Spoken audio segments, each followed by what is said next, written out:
Okay, so yeah, we are playing Call of Cthulhu. It's called The Hoodlums. It is a grindhouse scenario from the Grindhouse collection by Alex.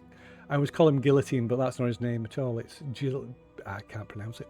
But it's the same author who wrote Highway of Blood, which we will be playing on Friday as well. He wrote it with somebody else who I can't remember, so I do apologise to that person who I can't remember your name. But my memory is not great at the moment. Anyway, but without further ado, so before we do get started, there are a couple of things to mention about the game, because there are some slight rule changes. Only slight. So, you were all playing teenagers in the 1980s, 1983. And you have a special new ability called peer pressure. And if you look on the journal tab, you should be able to see a little journal entry. But I'll just quickly run over it anyway. So, teens are experts at peer pressure. It's a power that can be used for good or ill, depending on the situation. In terms of this scenario, one hoodlum, which are yourselves, can attempt to pressure another into doing something that they might not necessarily want to do.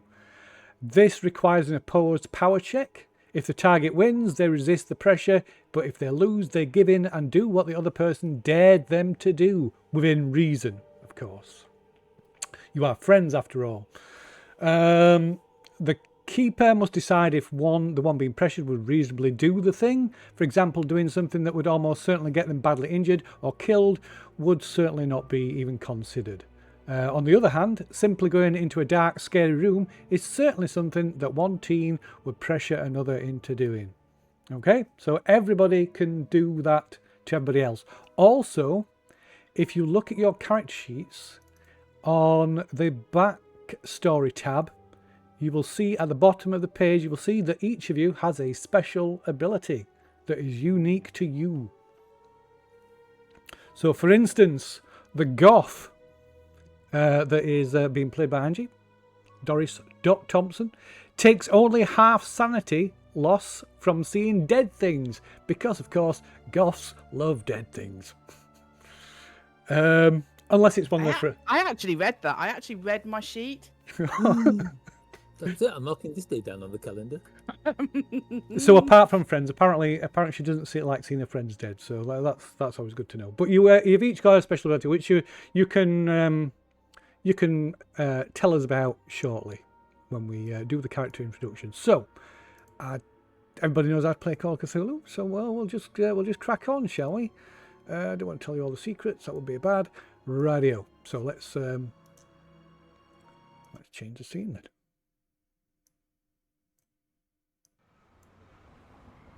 Just make sure everything is plain. Okay, all good. So it is August 19th, 1983.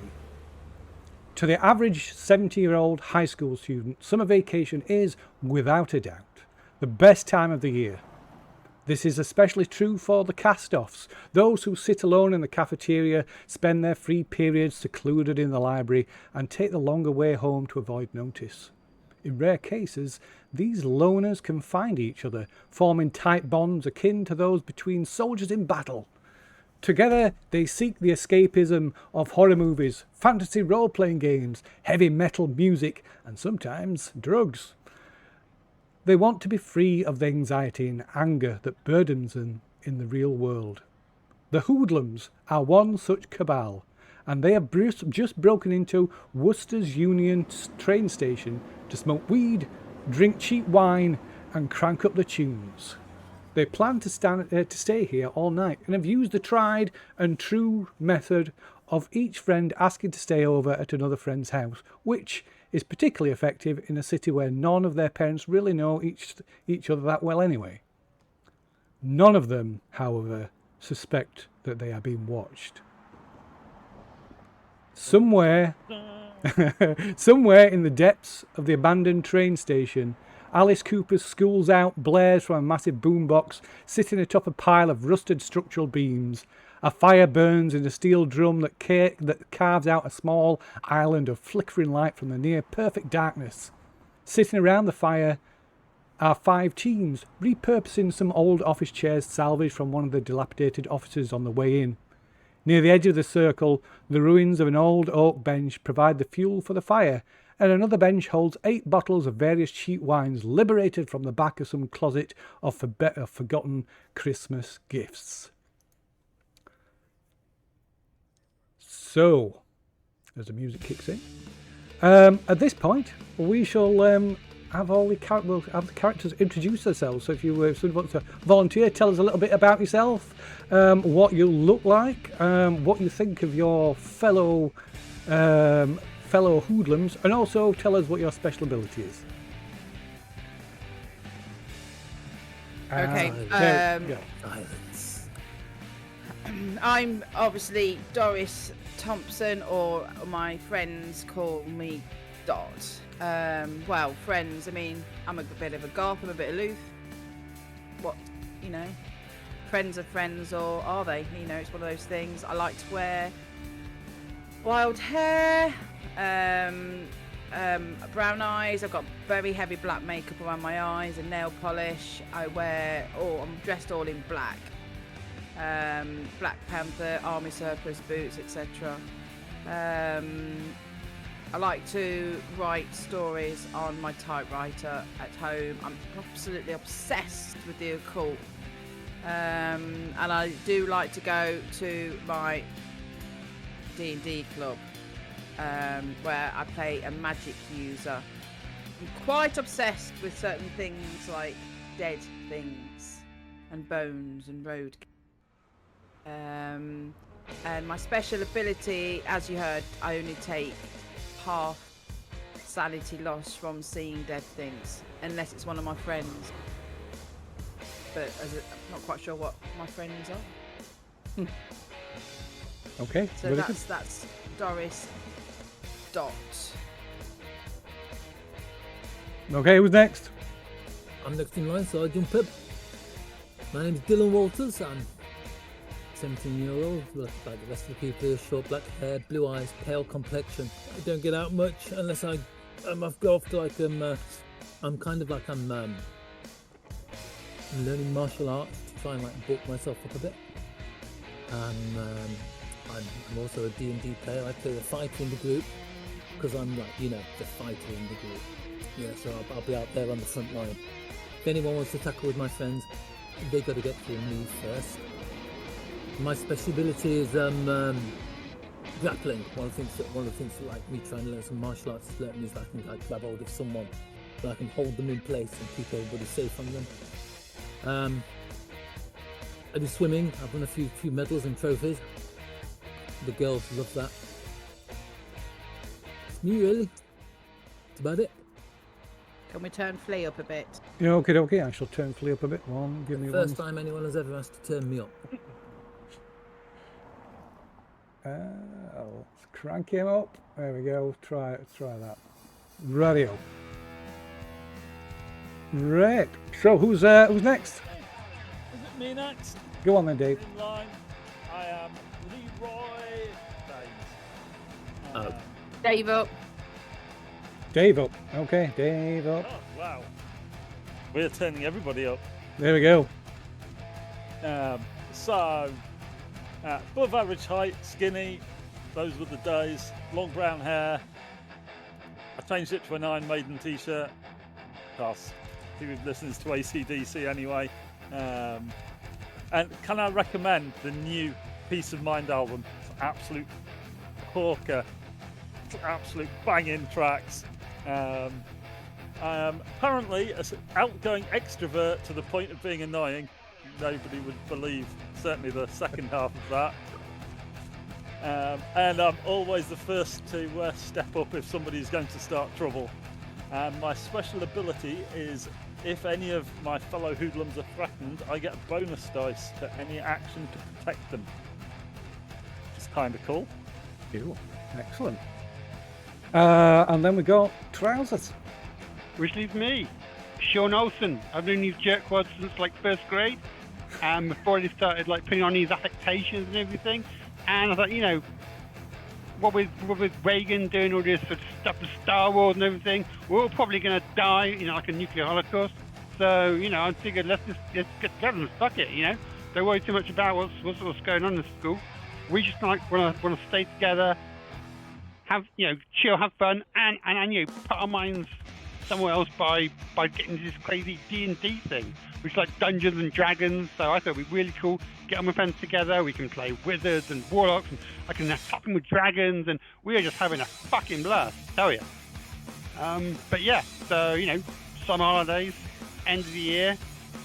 Just kick back, get some drinks, get some smokes, chilling with my homies. And what's Sean's special ability? And my special Sean. Oh, Sean's special no. ability. He can basically, if anyone gets spooked by something, he can just slap him in the face, tell him just pull themselves together, and stop that sanity loss. Okay, and there is one last member of your group. Brian Hoff. He's the newest member of the Hoodlums. So Brian's family moved to the area just in the past year. He's quite friendly, outgoing, though his interests in Dungeons and Dragons and fantasy stick him squarely in the nerd crowd rather than any of the other more popular groups. He's a junior at Memorial High, so he's quite a bit younger than the rest of you. But he's a straight A student. Probably a main association with him is the fact that he runs the school's Dungeons and Dragons club. And while not being one of the cool kids, he has managed to avoid any significant bullying. His parents also own a local restaurant called the Copper Kettle, and Brian earns a few extra dollars every week washing dishes there on the weekends. Another benefit is that the Hoodlums get to play D&D at his house, and his dad always makes the best snacks. So that's Brian. Brian hasn't got any special abilities because he's not been in the gang long enough. He's not that special. Newbie. Yeah. Okay. So.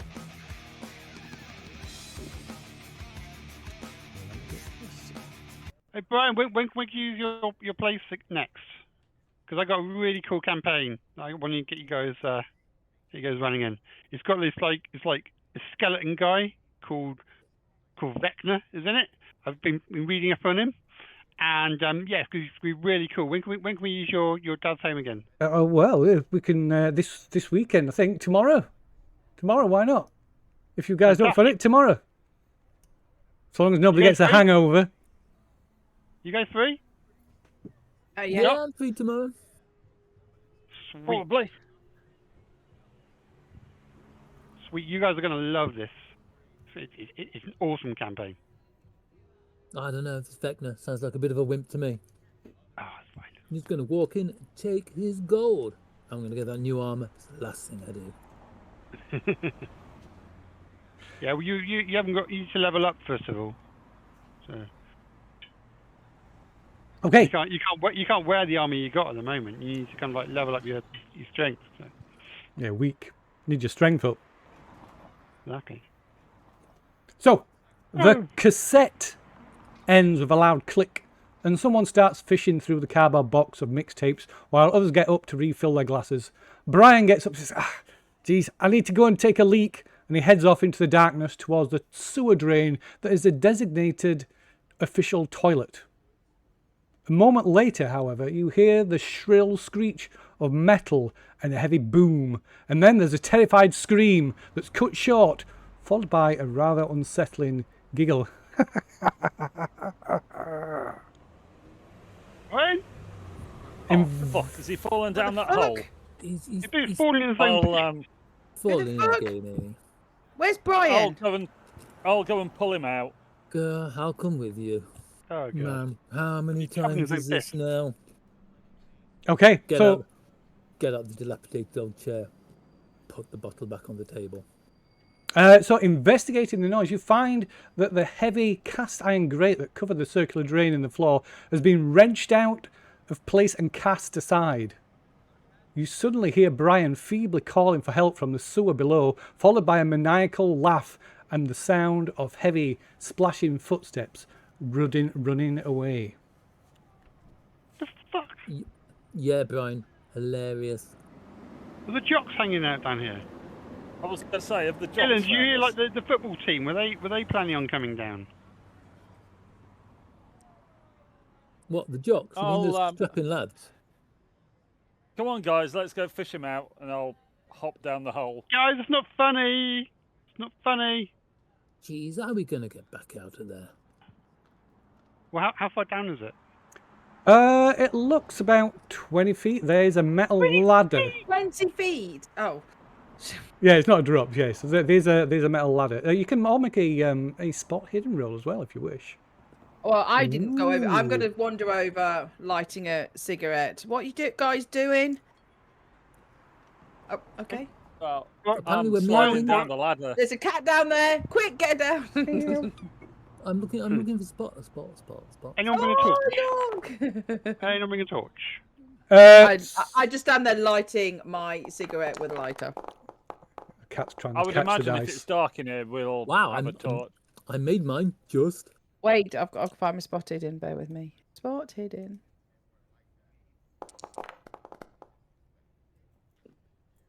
Oh, bugger. Okay, so Oh, can you use look? you can push it, or you can use look. Yeah, of course you can, if you so wish. So if you want to use look, don't forget you click on the. Oh, you pushed it instead. Oh, I excellent didn't success. mean to push it. But, Well, it worked. I pressed the wrong button, but it worked. So yeah, so Dot leans in close, almost too close, almost overbalancing and tipping into the. Or just grab the back of a jacket as you pulls in. Whoa! Grab the belt There you and listen to the oing noise. But yeah, you're all crowding up, maybe crowding out Leroy, but you all notice, particularly when Leroy gets his torch and flicking, pressing the button, finally gets his torch. You notice there are several splatters of fresh blood along the edge of the drain opening. I mean, I'm if he going fell down down, the he'd ladder. still be there. Oh, this is fucking cool. Look, there's blood here. So the Everybody drain. just Brian, everybody you looks hurt over dude. at Doris, takes 2 steps to one side. So there's no reply from Brian, and you can just about hear these splashing, running footsteps fading into the distance. The drain opening is about 2.5 feet across, with a metal rim that once held the cast iron grate. A series of rungs in the shaft below descend about. Oh no, it's not 20 feet. It's about 10 feet, ending in what is presumably the sewer tunnel. While the iron rungs are rusty and covered with corrosion, they appear sturdy enough to hold your weight. And you can still, like I say, you can hear the sound of these footsteps fading away, splashing below, fading into the distance. Can we tell which directions when you go down? Well, when you go down, maybe. So it's worth mentioning that you all came here prepared to camp overnight in this old building. So you have brought various bits of camping gear, including flashlights, most likely. If you brought, you might have brought other things as well. So if there's anything you might want to have, any personal items you might think you might have brought, then you can make a look roll at an appropriate moment to see if you actually I'm thinking got something thinking like a really, really old-fashioned tent, the one that comes with like wooden stakes and hammers. Let's see. that you I can't think put up. I'd have a penknife and a torch and a lighter for my cigarettes. So everybody has got. We'll assume that everybody has got a torch. I believe if you look at your character sheet, some people do have. I think some people have knives. Some people don't. I might be imagining that. That might. Be I don't. oh, actually, no. But, I have a pocket knife, yeah. I believe. Or actually, it's not in my gear and cache, but it's in my backstory and in my melee weapons that I've got a pocket knife. I've Oh, well, I won't have a knife then if it's not fitting. It's fine. I Yeah. mean, I can fight with an axe, so I can have an axe maybe. I've got. Well, we need something to chop firewood up with. Yeah, so you can since Dot, you're the first person to mention that, you can make a luck roll, and if you make the luck roll, you have indeed brought a small hatchet to chop up firewood. We're in a train station. Yes, Where are you then. going to find firewood? Oh, The bench. There's a drop, The so once the bit Being rather than chopping up something the like a bench. straight razor. So we'll give you a hatchet then. We'll give Dot a hatchet. I've got kickboxing. Yeah. Okay, so there's like some old crazy guys down there, and they're obviously scaring. That's it, yeah, Brian. right. Ryan's just a bit of a twat. I'll run off and get my rucksack and go, come on, let's go and see where he's going. Everybody step back. Everybody step back. I am the fighter of the group. I am going down I'm there. down the. We're not going to halfway fight down anyone. the ladder already, mate. Just like... Oh, great. No, Hey. no, I am ready to fight if I need to. All right, Leroy, Dylan, you go down and wave your dicks around and try to get off the off the tramps, and then we'll get Brian back. It's just going to be the jocks, just trying to put the wind up us. Sure. If this was Pulp, I would totally like jump down the hole and do a superhero landing at the bottom of it. But as it's like regular Call of Cthulhu, I'll climb down the ladder. I grab my bag, and as I'm climbing down, I'm going, well, I saw that episode of Creepshow. I'm carrying my axe. Come on, Brian's just being, come on. What are you wasting time? I thought you'd have like a Polaroid camera so you can take pictures of the blood splashes to add to your collection. I haven't. I left that at home, but this is our own version of Friday the 13th. Yeah, I thought it was Stephen King shit. Just go on, guys. Go on. I'll drop the rear. Okay. So as you're climbing down, you can all make a idea roll as well if you wish. My God, how is this going to work? What's idea? Intelligence? It is intelligence, yes, sorry. So, wow. Who's got the best? Ooh, I am smirked. I only failed mine by 2. So Leroy, so as the others join you at the bottom of the ladder, you recall hearing stories from some of the older kids that of stories that of druggies on PCP in hanging around the area. And we all know that people on PCP do crazy things. What's PCP? No, this is the bit where I fail my intelligence roll, so I can be like, nah, man, don't be a dot. Everyone knows that's the stuff that windows are made out of. I wonder what PCP is. Angel It's a dust. drug. It's a crazy drug that makes you strong. Athletes take it. Yeah, it makes you immune to pain. Could do with some, to be quite honest. Very intense. I like how he said PCP. It's angel dust. I don't even know what angel dust is. Yeah, it's not Oh, PCP. He's a character from Has Been Hotel. No, wrong. Sorry, never mind. It's what they thought the Terminator was on in the Terminator. Yeah, when he punched through the glass and all that kind of stuff. Yeah, no idea what that is either. But never mind. Okay. I've googled I'll it. just take it. Right. It hasn't come out yet. I've googled it. Apparently, I've googled it. Apparently, they sell used cars. Right, let's get these car salesmen. We definitely are nerds. Well, I am. Okay. Okay, so the sewer itself Stinks. reeks of stale nice water, sewer. mould, rust, motor oil, and grease. There's also a Leroy, faint. you shit in this. When I said we were going to use this as a bathroom, I meant for pissing. I am slightly concerned about this sewer being the fact there are no like chunky chunks floating in it, and it's all metal. So there's also a faint background odour of sewage, and something else, something worse, like putrefied cabbage and sour milk. Cabbage. A 2 foot Somebody wide. say cabbage. So that's basically boiled cabbage and cheese. Oiled cabbage. It's Tuesday and it's cabbage time. Oh yeah. A 2 foot wide channel runs down the centre of the brick tunnel, leaving 2 3-foot walkways on either side. The rounded walls curve up to the ceiling about 6 feet overhead, and the sewer heads off in both directions into utter darkness, far too far for any of your pocket flashlights to see. In a brief moment of silence, you could just hear the distant thwack of wet footsteps on stone and a high-pitched giggling moving away from you. You better leave Brian alone. We're going to kick your ass. Do you know? I thought you said quack. Why? It's just Brian. He's just fucking about. He's just being an idiot. Brian, I am gonna kick your ass when we catch Brian, you. you're not cool enough to get away with this, Brian. You're putting your shit. Then I'm gonna like, head off. head off down the sewer. yeah. The sewer. Come like on. the man Brian. I am. Fuck's sake. This makes the night a bit more interesting. Come on. Sure. Don't be a bunch of wussies. Great. Yeah, I'm not head just. off I'm not just. down I'm not the, just keeping like half the. Tunnel. Okay. So head off down the tunnel in the in the direction of the sound of these footsteps and this giggling. As we're walking on there, I suddenly go, oh, wait, shit.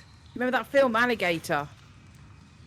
No. About the happened giant then? alligator in the sewers. That's like a New York thing, though, isn't it? Well, just thought I'd mention it, but...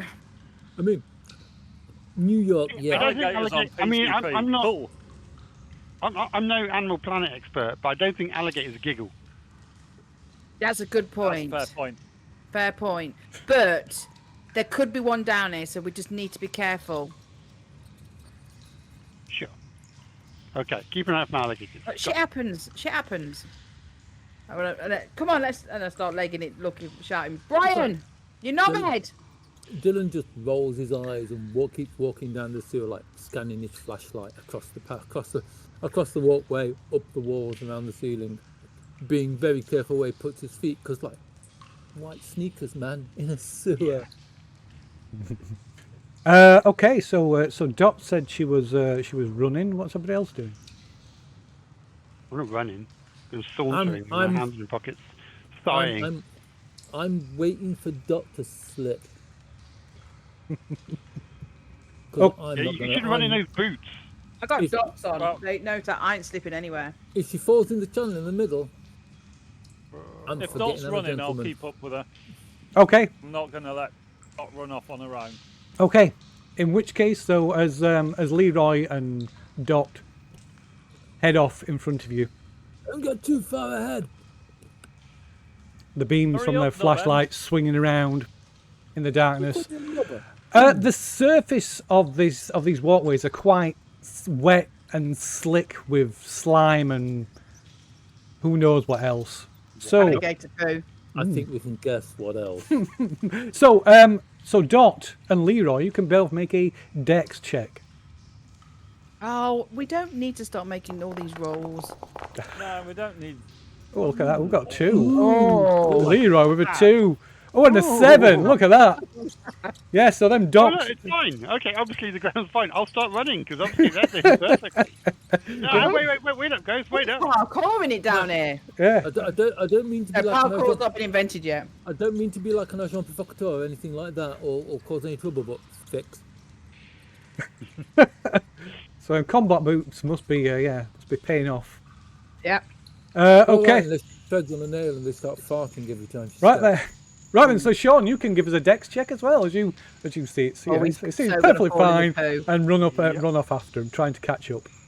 As they're slowly, not sprinting away, but slowly. Yeah, no problem. Whoa. When you go say this is Slippy? Okay. It's No, just I'm the still- alligator poo. It's all right. I'm still walking because men don't run. Okay. So yeah, you run down the tunnel.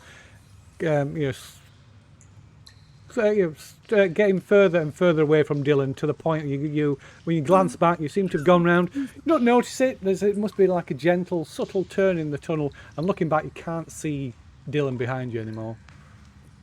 And Dylan, you can't see them in front of you anymore. Dylan pauses for a moment. I so wanted to make an 18s reference to somebody being that way inclined, but I can't because it's politically incorrect. So I will go, Dylan, you wuss! Dylan pauses for a moment, thinking, does he want to really keep going down a cold, dank sewer when there's like 2.5 bottles of wine and a warm fire just a few feet behind him? The still says, put the lid back on and get on with your evening. I mean, what a great day! What a great day! So order pizza, ooh, no, can't do it. I'll walk a little quicker. I Okay. would say, Dylan, if you don't go up, you'll be on your own in the sewers with the alligators. This Dylan is, hears that, and in behind, quietly so nobody else can hear it, goes. Oh, Dylan, look behind you, and they'll keep running. You go. So don't forget about your pressure ability. That would have been a perfect time to use that. But anyway, so Dylan, since you're moving a little bit slower, you can make another spot hidden roll as you just pick up the pace a little bit to try and catch them up. Click it. Nope. So that is a fail. So you can either push it, but it is kind of passive. So I won't let you push it. You can spend luck on it if you wish, or you can just leave it as a fail. Do you know what? I'm going to use luck on it. Okay. Why not? So if you click on the card in the chat, it'll expand it and it'll give you the button to spend the luck to pass. Spend luck. 4 points to pass. There we go. Okay, so as you're about to start to pick up the pace, your flashlight glints off something just to one side. Money. Well, I thought, yeah, money. But disappointingly, it's not. Although Almost money.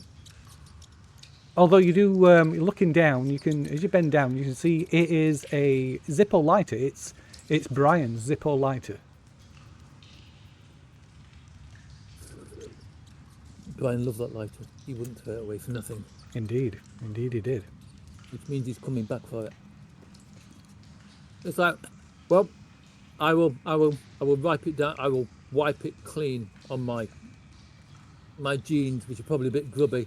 Oh. And I will then put what was once Brian's lighter in my jacket pocket. So I believe one amongst you is a bit of a history buff. I can't quite remember who it is. I hope me, it's not. not me. Oh, thank God, it's not me. Oh God, history. Is that wait. Sean? Is it? Yeah, it is. Do you want me to roll It's history? definitely not me. You can roll. No, you can make you can make an intelligence or history. I'll take either. Wow, intelligence is significantly higher. So. Yeah. So intelligence is fine.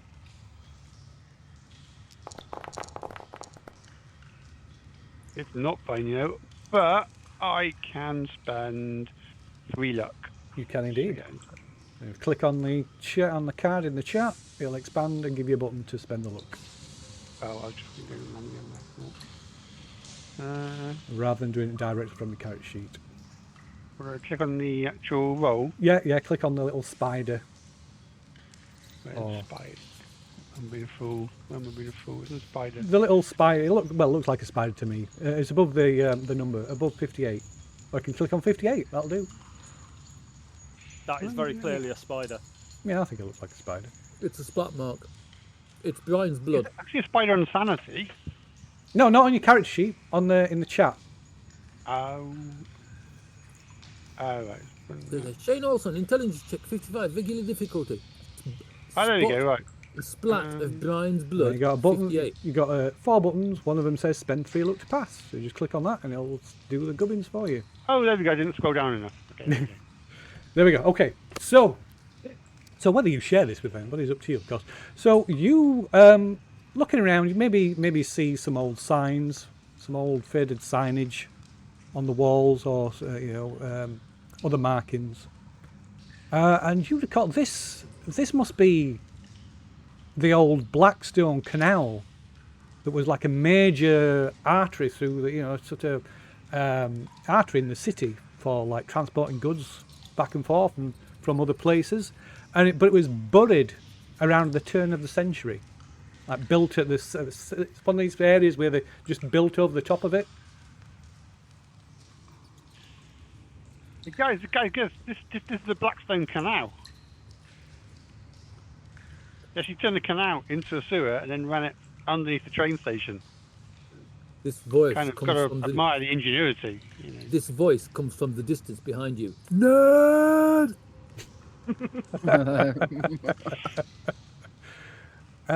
So in fact, Hey, some of us are interested in our local history. We take pride in our environment. My Whatever. history is 5, but then looking at anything else like that, you can tell what this guy does at school. So I guess they're just going to go in one direction then if it's a canal. yeah. Um, You do see on occasion you do see little side tunnels or overflow pipes that are big enough to crawl into if you wanted to. Don't think I do. Don't think I do. Why would you want to? So yeah, you in fact you probably amaze and excite your friends with expanding upon this knowledge. So the canal was built to expand and divert the Blackstone River. And construction of the canal began back in 1825. Whoa, that's like thousands of years ago. That's like before you know the That's like dinosaurs. colonial and shit. father dudes, whatever they're called, even got here. And So I didn't do history. And the canal was closed to all commercial traffic in 1848, and then it was covered over in 1888. Why? Do you know why it was covered over? Because it fell out of use because of the railways, Fair enough. and so they covered it over and they built on top of it. So yeah, they used to have like horses coming along the sides, and they'd like pull these big boats and these barges full of like coal and shit like that. And then, as I say, when the train started coming along, they didn't need them anymore. So, you know, they just covered them over. Wow. Well, I think it's interesting. Yeah. Dylan, slowly catching up, thinks just how much fun this guy is at parties. Okay, now we've had a history lesson. Maybe we need to find Brian. Maybe, yeah. Let's find Brian. Release Brian. Brian. Well, you got the torch, Leroy. Where, can you see Brian? I just I'm remembered. assuming no, because you would have said so. Shush! Will you just shut the fuck up? I'm trying to listen. Brian!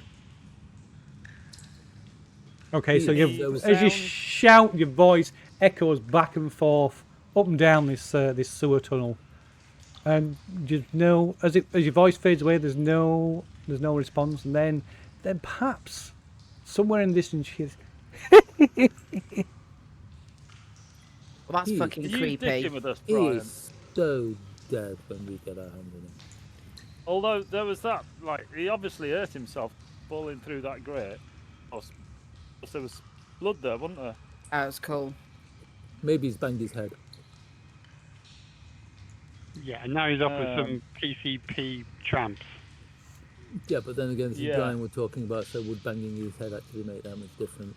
But we still have to find him because, like, you know, we- if yeah. you don't find him, you know. We can't use this house We tomorrow. are going to D&D. get- Yeah, Yeah, good no, yeah. point. Well, and we are going to get so done. Oh shit! Yeah, I'm supposed to be at his Right. house. My mum thinks I'm at his house. My mum thinks Yeah. I'm at his house. Mum Shit. doesn't- Yeah, we Mum are doesn't like care. in deep shit. Okay. If we don't find him, But we need to, right, just keep going. keep going. Just, the only way is forward, I assume. I'm not going presume down. that, like- I am not going down any of these little holes because I've just finished reading the book, The Rat. So fuck that. I presume the like giggling came from further down the tunnel. yeah, further down this main tunnel, yeah. Yeah, come on, So let's go. can I work out how long the canal actually stretches to? From the train station to the thing. Will I know that? That would be a history roll. Sure, why not? I just start moving forward. Okay. Oh So yeah, I mean we're walking as doing. yeah. So Have as I you, caught up with these guys yet? yeah, I would say you have caught up with them now Yeah. after while Sean was giving them the telling them all about the history of the tunnel. Oh wow. Okay, so so the canal itself ran the full length of the city from north to south. When it was during the course of it being covered over, it was converted. Parts of it were converted into the sewer that you can see now. Some of it was filled in completely, but so the sewers, the sewers that you see in front of you that you're stood in now, are what remains of the canal. There you go. So Well, thanks again for the history lesson. Dot. Let's go so, find Brian. so yeah, you set off, and as Dot, you mentioned this, reading the rats. You just purely by coincidence, you hear this skitter and patter of little feet. Oh, fuck. Squeaky, squeaky. I'm like, fucking hell, look, let's just keep going. There's fucking rats down here. And I'm going to get my fucking axe out because any fucking rat comes near me, I'm going to fucking slice it.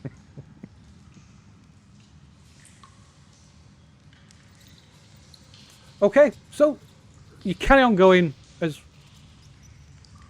quickly as you safely can, listening out for for signs of rats. And every now and then you can hear, like I say, you can hear the patter of little feet and squeaks, telltale squeaks of rats. Mainly when you pass these smaller side tunnels, but every so often, just on the edge of your ear and just out, almost too far away to hear, you hear this. You can hear these splashing footsteps, and then you hear a sound that's something that sounds like creaking metal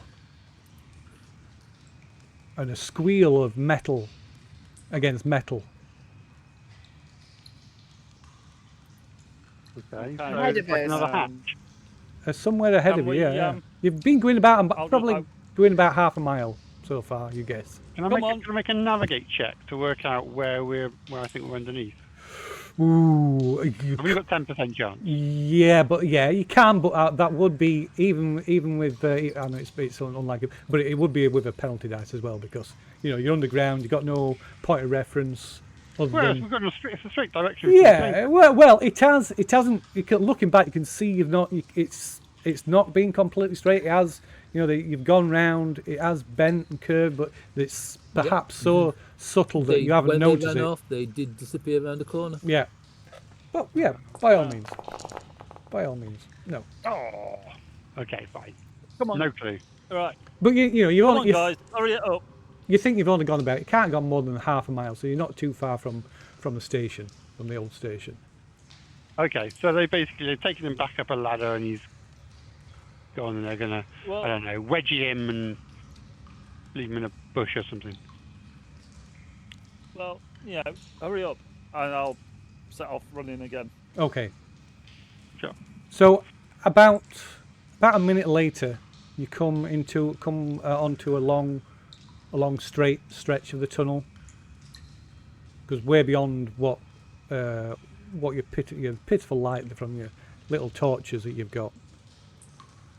And just ahead of you, maybe about 100 yards ahead of you, on the opposite side of the tunnel, you see a stone platform with rusted iron rings in front of a steel door.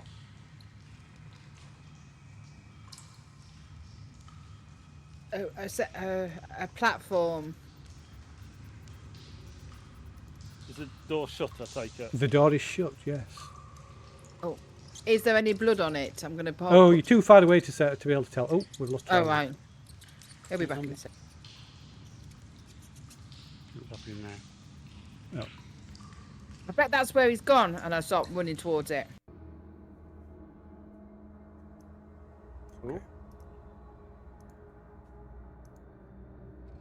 Uh-oh.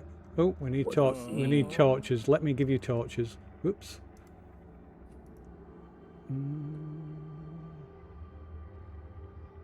Okay. I can see the whole map. There's an I see darkness. You can see the whole map. Yeah. Yeah. I can see clearly Yeah. now the rain has gone. Oh, We can't I can see clearly now. oh, let me. Yeah, I can see the whole map, but it's just like quite. We can't see what's in dark. it. We can just see the overview. I Yeah. can see the whole map. It's very dark. But I'm not looking at it. Well, that's strange. I can't How see do it you on know mine. you can see the screenshotting whole the fucker. map if you're not looking at it? It's not a dungeon crawl. All right, let me resolve that. Maybe our history in buff. Not looking. That's strange. You shouldn't be able to see it. I can't see it. I can't see a thing. Like how on Dilaf's screen he can't see it, but we can see it. Oh, that is weird. GM stopped That's what- himself from seeing it. That's what I can see. Well, let me have a look. Let me have a Oh, look. what happened there? What's happened there? Yeah, Dave just shared his. Dave just shared his screen, so Yeah. let me have a look there. Yeah, that's. Oh, it's gone. It's gone again. That is weird. Let me have a look. So I'll just chuck you back over here for a moment. Let me resolve this situation. That's all right. Sure. So what could tell me what you could see, because I could, like I say, on my It looks overview. it looks suspiciously like a Karelian Corvette. Oh, what? My God, it's like welcome. It's a Call of Cthulhu, Star Wars. It was crossover. basically like a grey bit and then like almost like a mini dungeon sort of. Right. Like a teardrop bit in the middle. Well, there was like the engine block at the top, and then a weird. long thin bit, and then Yeah. it expanded to like a circle at the bottom. I hope nobody minds, but through their descriptions, I'm drawing them out. It looked like a Karelian Corvette, but with like a little bit of a side That is thingy. weird. That should On the right-hand side. that should not. It's the Oh, spaceship please that stop Princess pretending Leia that you gets don't know what a captured Karelian Corvette is. in, Oh, I know what Star- it is. It's the Millennium Falcon. It- apparently. No. It's the one that Prince sung about, isn't it? It's That's a It's white just cool, T-1300 I have no idea. like Mark, Corvette. he said it's not the Millennium Falcon. It's the No, big it's Princess spaceship Leia's ship that destroys right at the start Vulcan of Star at the Wars. beginning of Star Wars before the USS Oh, Enterprise. Mark just said comes in and Princess saves Leia's everybody. ship. Using that Leia's ship. famous line, "Beam me in, Obi-Wan." I'm going to mute you in a minute. What? I love Star Trek. It's weird. It I shouldn't thought you said be, it was Star Wars. It is Star Wars. Ignore him as being a clown. It is. Oh. It is Star Wars. I'm being mean to the Star Trek fans. Oh, No, I'm not. I think Star Trek's better than Star Wars. Some That's people fighting do. talk. I I am just lucky. offended every viewer on the stream now. I am Yes. luckily one of these people who likes both series, so which is why I can take. Oh no, I only like Kirk's series of Star Trek. The rest are shit. Yeah. I'm more of a You- what- Babylon you- 5 man. Babylon 5 was. You've gone Oh, back we up watched- in my estimation, and All right. Oh no, we watched Babylon 5. We watched that. We liked that. I Oh kind wait, of got. we like that. I kind of got lost in Oh. Babylon 5. We did like. Yeah, we like that. That is strange. Although the CGI has not aged well. So we've just been rewatching Sapphire and Steel. Sapphire and yeah. Steel. But, no, right. We've just been watching Sapphire and Steel, and we're on the 3rd season, and it's. Should the we? one- Is it time? Should we take a break? Well, Yes, let's take a break yeah. while I resolve this. Yes, let me. What about? But one of the questions I want to ask: can anyone remember which series the people traipsing down the train track with the blank faces was? Good God.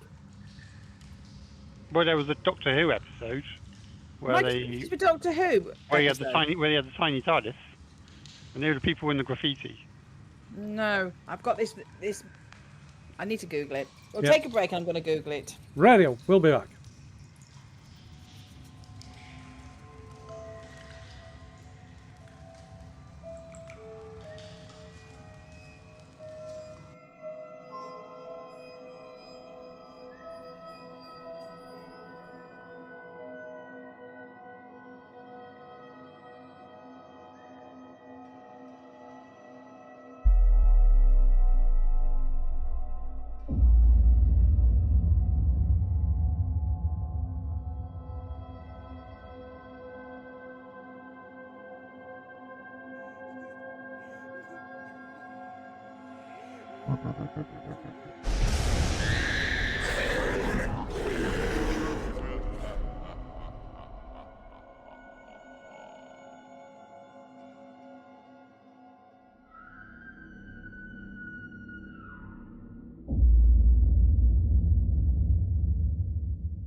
This was me.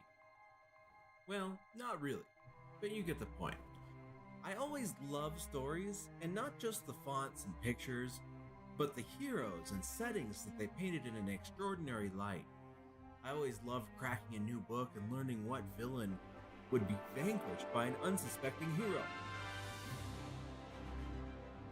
Or finding a new hidden spot to read about the forbidden passion between two unsullied lovers. I would read about the elves of the forest, and the dangerous lands that they would call their home. I would dream about the sailors of the West and the ships assaulted by gigantic beasts from underwater, or the mermaids who would eventually lure those brave men to their deaths. I could imagine the beating wings and formidable roar of a wyvern's fire, or the ancient cities that were once laid to waste from that same beast. I can see through the eyes of the woodland druids and their ability to reshape and fly.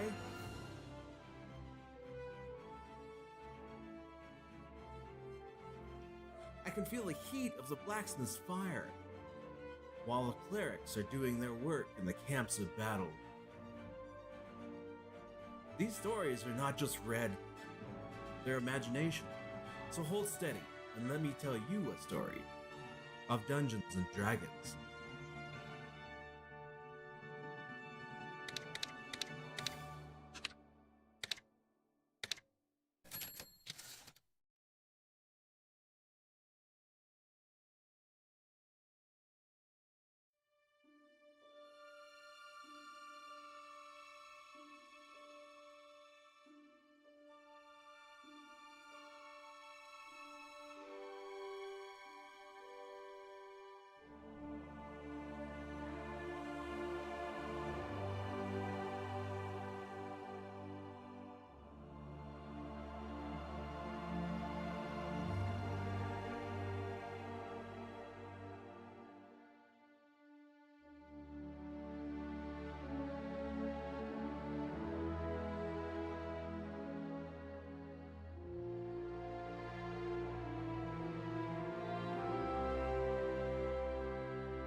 In the shadows, deep and hollow, ancient whispers call your name.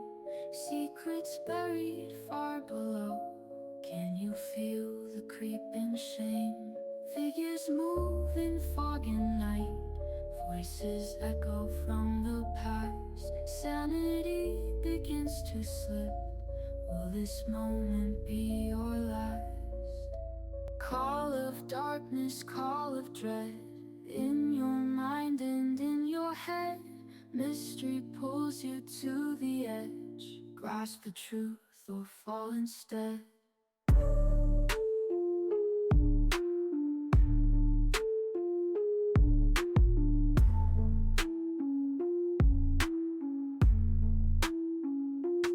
Face the horrors, face the fear. Every step could be your end. Hear the cries and dry your tears. Madness starts where knowledge bends. Solving secrets though they burn. Eldritch whispers twist and churn. Reality begins to break. How much can your spirit take? Call of darkness, call of dread. In your mind and in your head, mystery pulls you instead.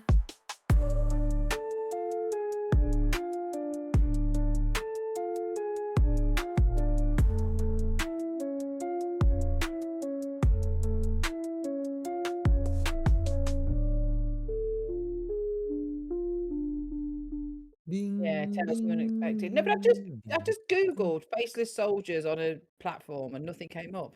Oh, we're back. Oops, We're back. we're back. We're back. Resolved. Situation is resolved. Normality has returned to chaos. Okay, so something I just want to mention before we proceed as well. So to avoid it turning into a like manic dungeon crawl where people are just moving tokens all over the place, which is not really fitting for Call of Cthulhu,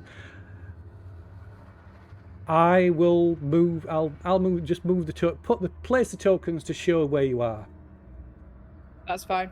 Okay, rather than because otherwise we end up with that thing where like somebody's talking and saying something, then another character's moved their token halfway around the map. Oh yeah, And- there. Yeah. And it's just it's just a complete disaster. That. No, that's fine. Let me just move this overlay back because I can use this overlay now. There we go. Which I thought was a problem, but it wasn't. It's slightly blurred. So you can see this this doorway. This is the steel platform with a door. There's a stone platform with this Stone platform. iron door. So yes, so you're in this sewer tunnel. You can see this stone platform on the opposite side of the tunnel, and there is this heavy metal door on this platform, this stone platform on the opposite side. So the canal. So that you look as probably of particular interest to Sean.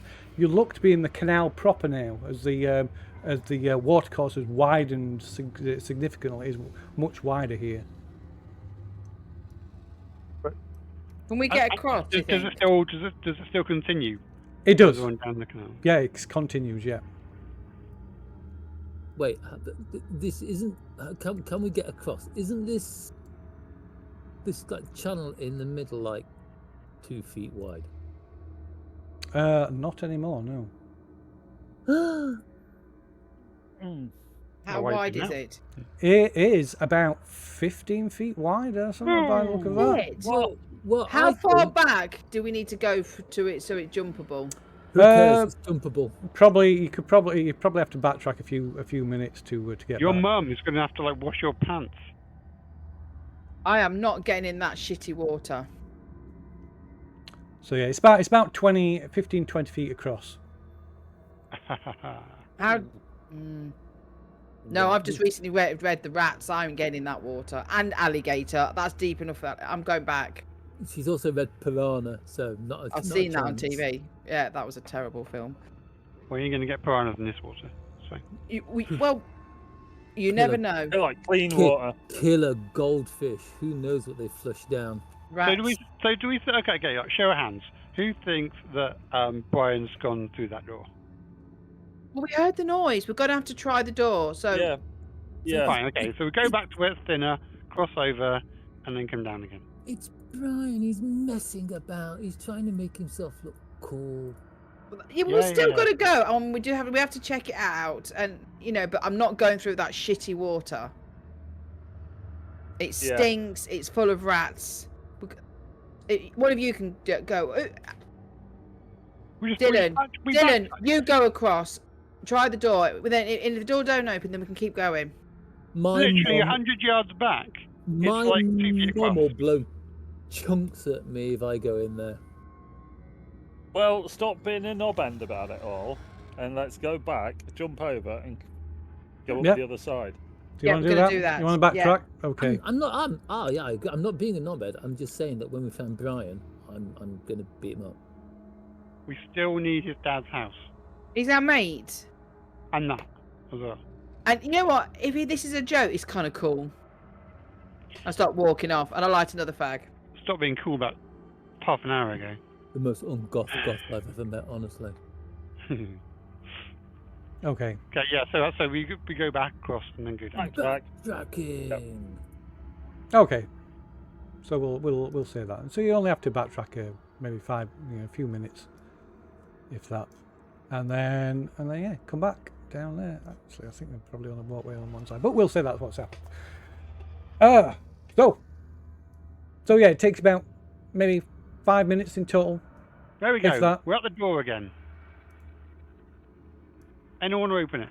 Is there any kind of like Oh, open the door. blood splats or footprints? on the side So of the door? here you can see as Leroy approaches, it clambers up onto the platform and approaches, you can see there's like a line of dim light, and it appears that the door hasn't been pulled shut properly. Okay, so we can I'll put it pull open. Is everyone else's screen pitch black, by the way? No? Yeah. You've got to scroll out Well- and then scroll out. It might be at the top of Yeah. your screen. The torch has gone out. Yeah? Oh no! Mine's not. Get the Zippo. Zippo? What Zippo? I'm just going to reload it. Yeah, you So should while be able to see. everybody re-switches on the torches, I'm going to try and pull the door open. Do Okay. you think, ooh, would it be a good idea to have a peek through the crack in the door first? to that see what's is- in No, there? I'm too cool for that. That did nothing at all. Yeah. Hmm. Anyway, yeah, I'm going to pull the door open. Okay. So you're at the front. Put stick the Leroy at the front. Cool. Uh, Spelled D-U-M-B. Oh, Okay. So opening the door, you can see there's a series of steps that climb from the canal. Climb they up say. Oh, up from the level of the platform. We go up a few feet and then down this passageway. okay, so Hmm. I'm going to go and shout and open the door and shout, Brian! Yeah. Okay, so you're shouting, and your voice echoes back at you It's from. not a joke anymore. It was alright. It was a bit of a laugh to begin with, but now it stinks. I'm getting cold and I'm getting a bit fucked off now. Brian? Does anyone else want to go, Brian? Right now. Brian! His name was Brian. He's not the Messiah. He's a very naughty boy. But yeah, there's no response. There's no answer. So all of my cultural touch points in 1984 onwards. So I can't. So, We can pretend. can it's an we see anything? I'm going to look down on the floor for any wet footprints or anything like that, just to see. Like, he might not even come this way, so I'm just going to look. Is there any footprints or anything? Okay, so yeah, looking at the floor, you can see there are a series of fresh, wet footprints all over this platform, as well as your own, and going up these steps. Oh, there goes trousers again. Yeah. So, like, Are they Brian-sized footprints? No. are there more? Is there like two sets of footprints? Like No. someone was dragging somebody, right? So, One set of footprints. Not Brian-sized. are they human footprints? Yeah, booted footprints. Booted. that's Oh, that's better. okay then. So look, it's not an alligator or a rat then. No, not unless it's a very cultured alligator or a rat. An alligator or a rat? If it was that can- alligator, there would be Oh, God. 4 footprints. 'cause But it's you got can 4 see, legs. you can see a trail of these wet footprints, boot prints, if you like. Goes down this corridor, which is what, maybe about, let's see, about 15 feet long, and then you can see it opens up into a wider area. Yeah, I don't think I'd have noticed whether they were Brian footprints. They're just footprints. I've gone. Yeah. He's gone up here. I'm gonna start walking up. God, for God's sake, this is not even fun anymore. Okay. So Doris, or Dot, as she prefers to be called, was walking up this passageway, through the door, up this passageway. You know Ben's coming. Apparently, Yeah, I'm definitely going with following her because that's my marker at the doorway. Oh, sorry. That's fine. That's fine. I'm too zoomed out. You look very similar. So yeah, well, there we go. Everybody's fault. Maybe. Who's the most insulted by that comment? So Sean, even though despite being the lead, he's lagged behind a little bit. He's I'm just really- gnashing out. It makes sense. So Dot and the rest of you, because you can sort of looking past, you can see this passageway cut, like I said, widens out after at the end of this passageway, and you're in sort of a weird chamber. There's a short flight of steps, about 3 steps that descend into this this small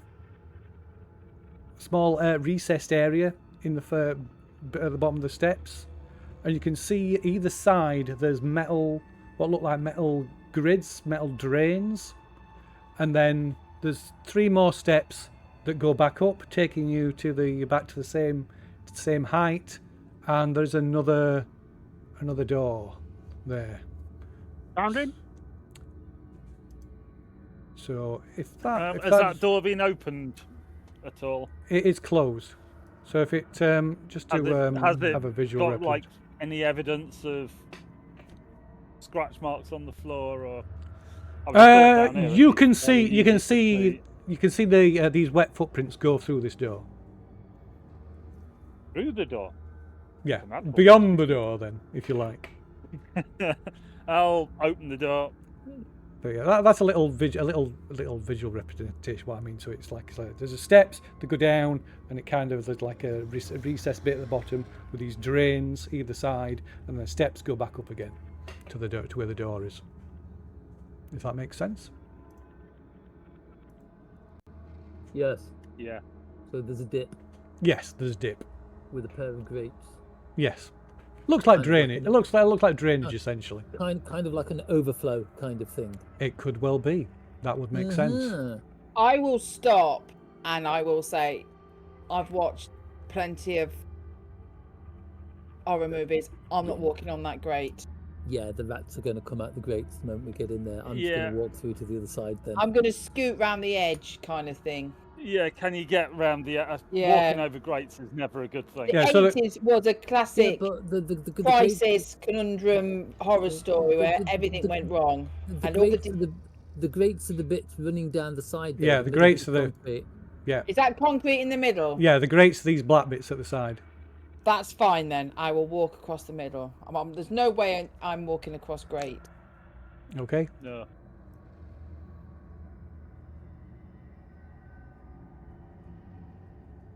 Right. Okay. Go to the other side So Is that one of those moments in any game where we overthought about the grates? and listen, listen to the door on the other side. okay. So you head down, crowd round this door. You can make a listen check if you wish. Ooh. Probably not, Okay. actually. Yeah, I'll With have a go. You know, my stats are terrible. Just across the board. Oh, 22. It's only 2 points off. You could spend the Right, luck if you want. listen. Whoa! Dylan can hear nothing apart from all he can Listen. hear is the sound of the sewers.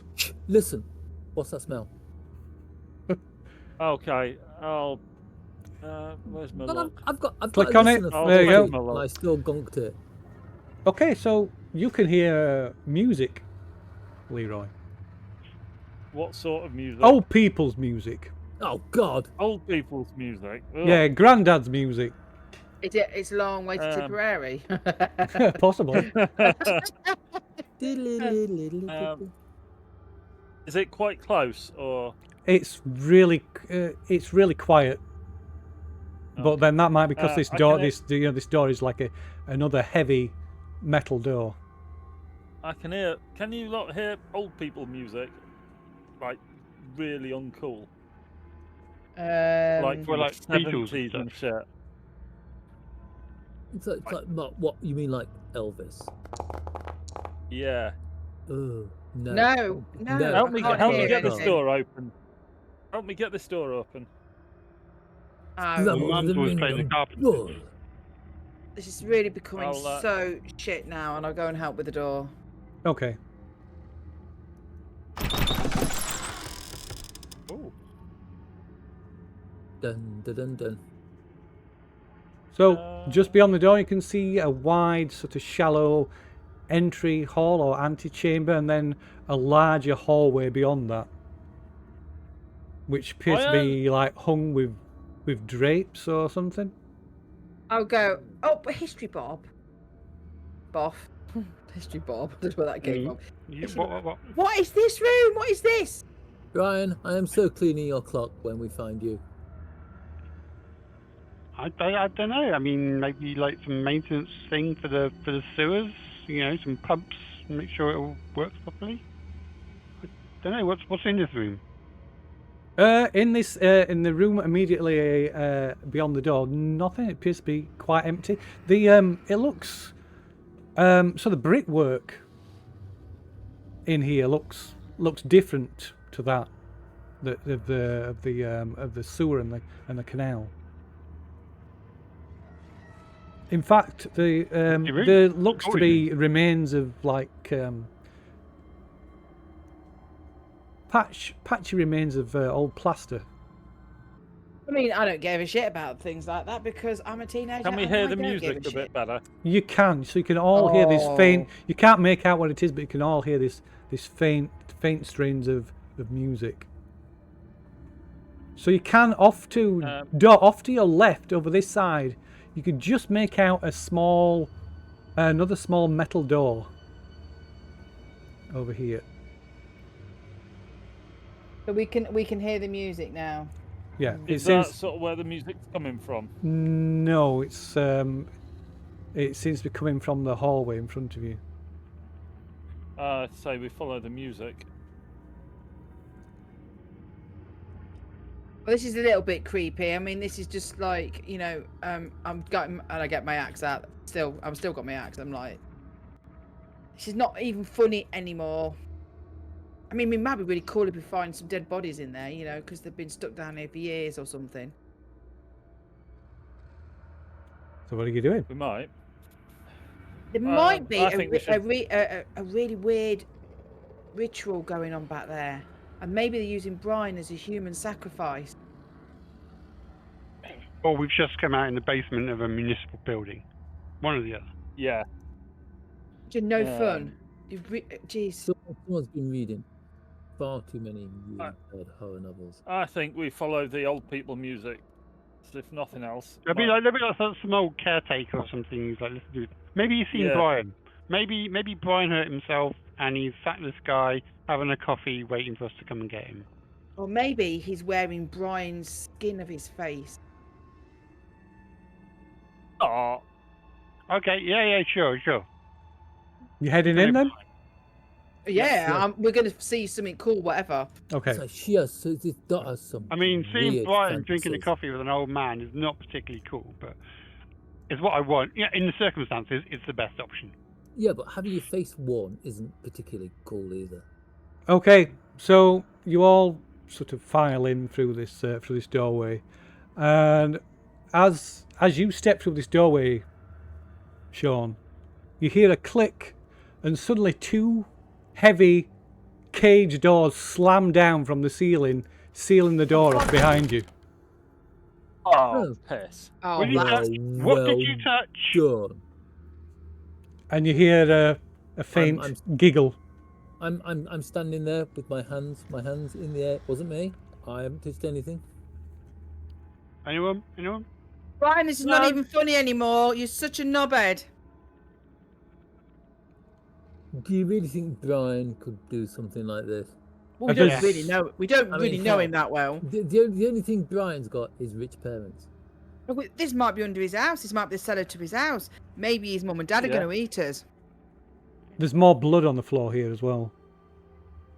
Ooh. You guys okay? Right. Has anyone hurt himself? Fresh blood. I think, Brian, there might actually be, actually injured guys. Yeah. Brian, if you can hear us. Maybe Call he's out. lost some fingers. shout. That'll be cool. I'll shout Brian really loudly. Okay. Right, your voice sounds unnervingly loud as you shout. So the the bars have come down forward and back in front of us. so No, we're like- no, just behind you. Just behind you. Okay. A double Well, I set. guess we go Two sets of bars have like dropped like a cage door dropped behind down. us. Yeah. Yeah. Right. Not in Maybe- front of us. Maybe it's like an alligator trap or something. Can you lift those bars? Oh, Because the kind of trap that traps us in here with the giant sewer-dwelling alligator. Yeah, that kind of thing. I'm thinking maybe we should go and maybe get some help to look for Brian now. Yeah. Wait, hang on. I thought this Um, was cool. well, It is kind of We cool, kind but of- also, you know, have you not noticed all the blood on the floor? He might really actually need some help. Brian might actually be in trouble here. He probably we've trapped got his to- fingers when he fell. We've got to go on. Can't we lift yeah, those come weights? on. So that- Oh yeah, Like- absolutely. Yeah, What- come on, What's guys. that come in on, front of us? guys. Focus. So in front of you is like a wide hallway with a vaulted ceiling. The arches maybe 10 feet above the floor, overhead rather. So above your head, 10 feet above your heads.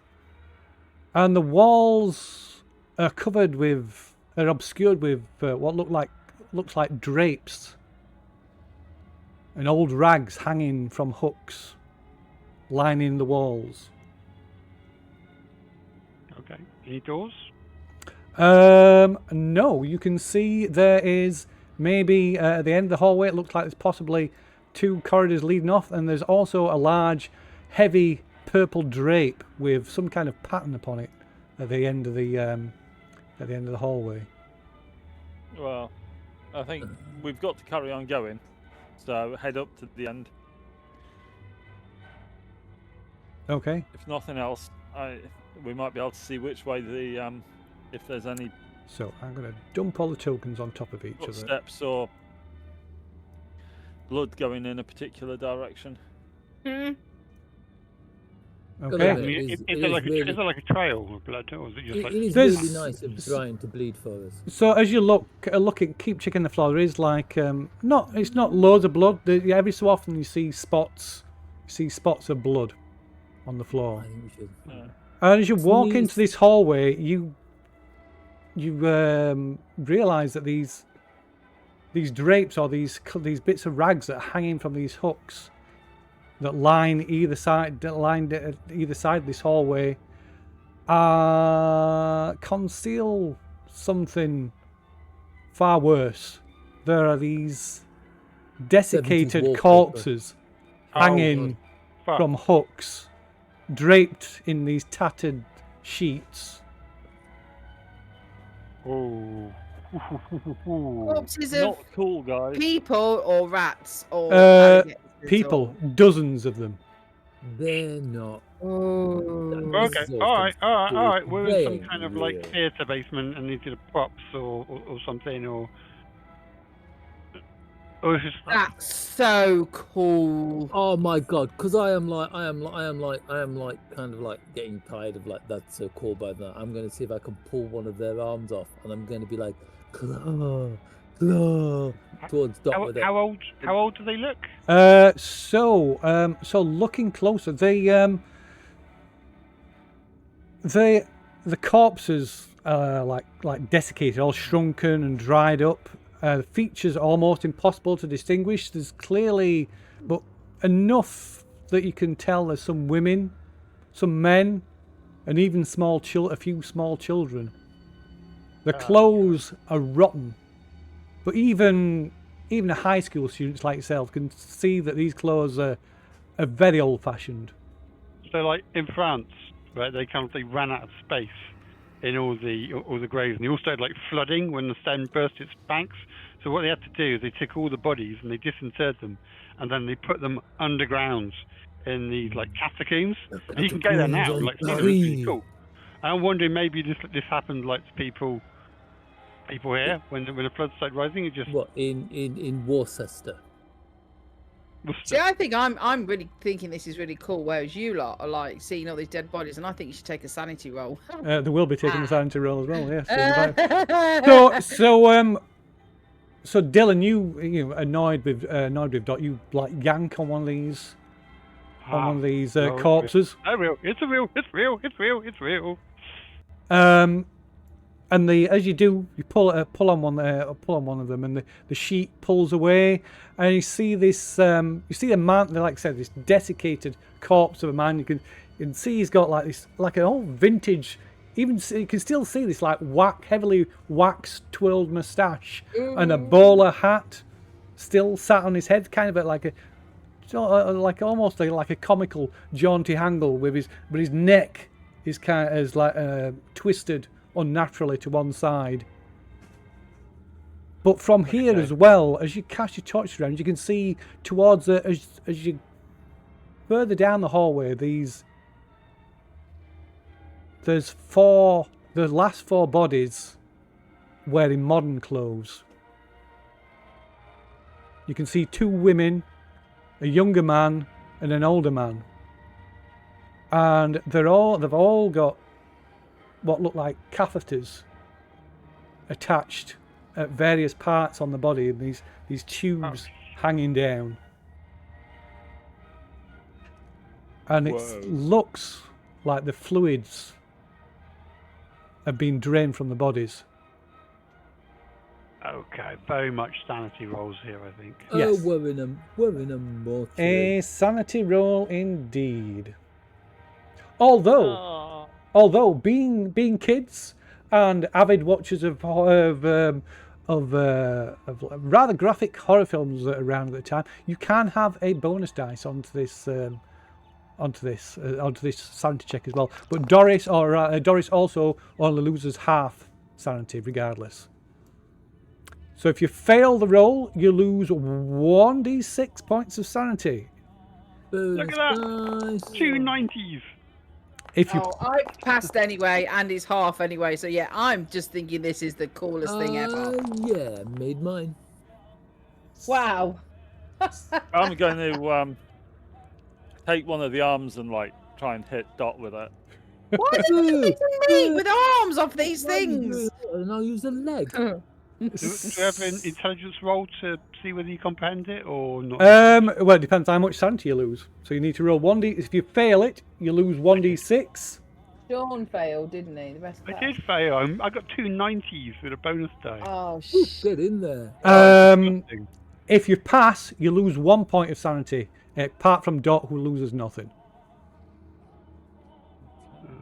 So everybody, apart from Dot, sort of, at the very least, sort of like recoils in horror. Oh! Oh! Oh, God. Don't worry, guys. wow. Except myself. So that'll be a intelligence roll, an idea roll from Sean.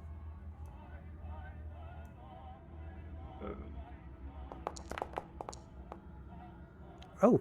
Oh, no, fine. Yeah, it's fine. Yeah, it's fail. So yeah, they can't be real. They must be fake. It must be fake.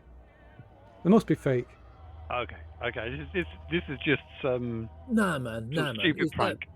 Like, this isn't real. This isn't real. It's like, look at them. Look, I ain't saying some freak isn't digging up bodies. It's the props they use from the graveyard scene in Poltergeist. We've seen this on TV. No, because it's basically like some medical students pissing around because you can dedicate your body to science when you die or something. But all that really just means is that your arm just ends up getting left on a bus by some trainee doctors. No.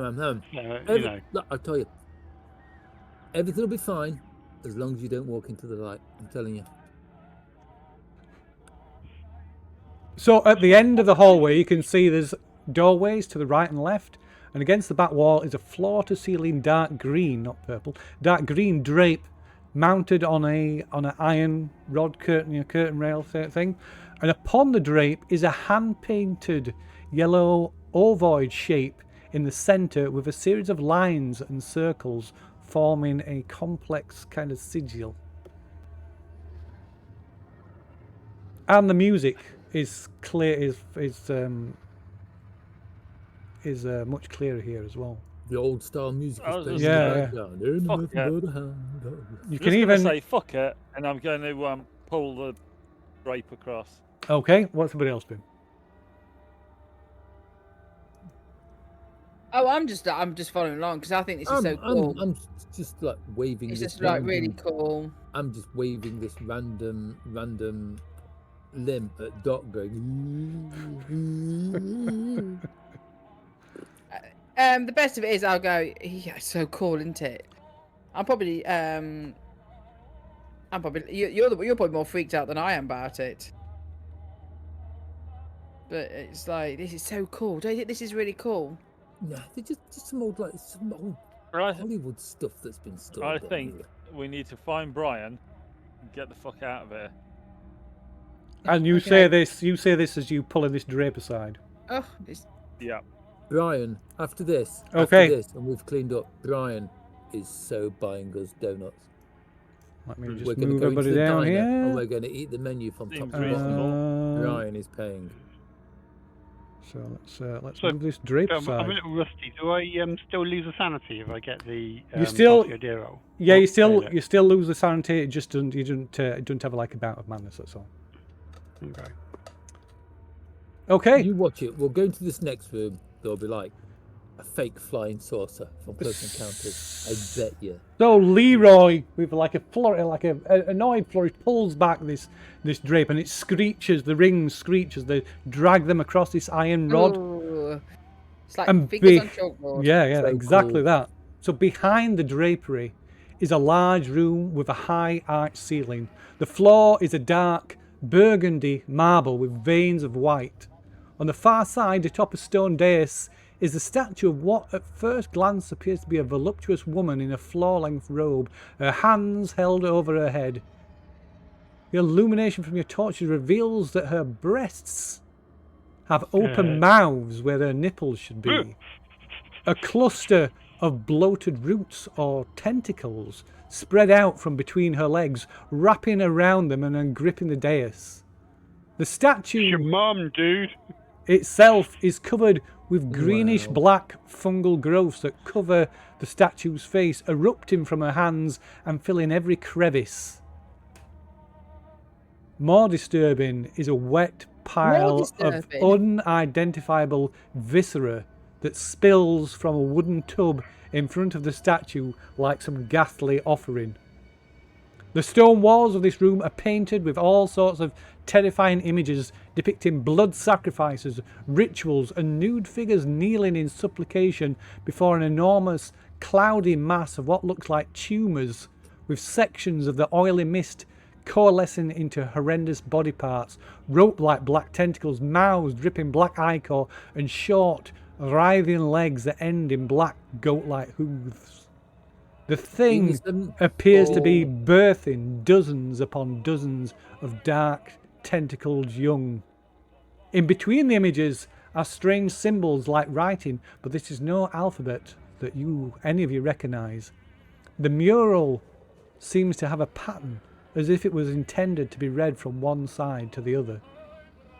And this entire room, you've never seen something as quite so disturbing as this, and you all need to make another sanity check.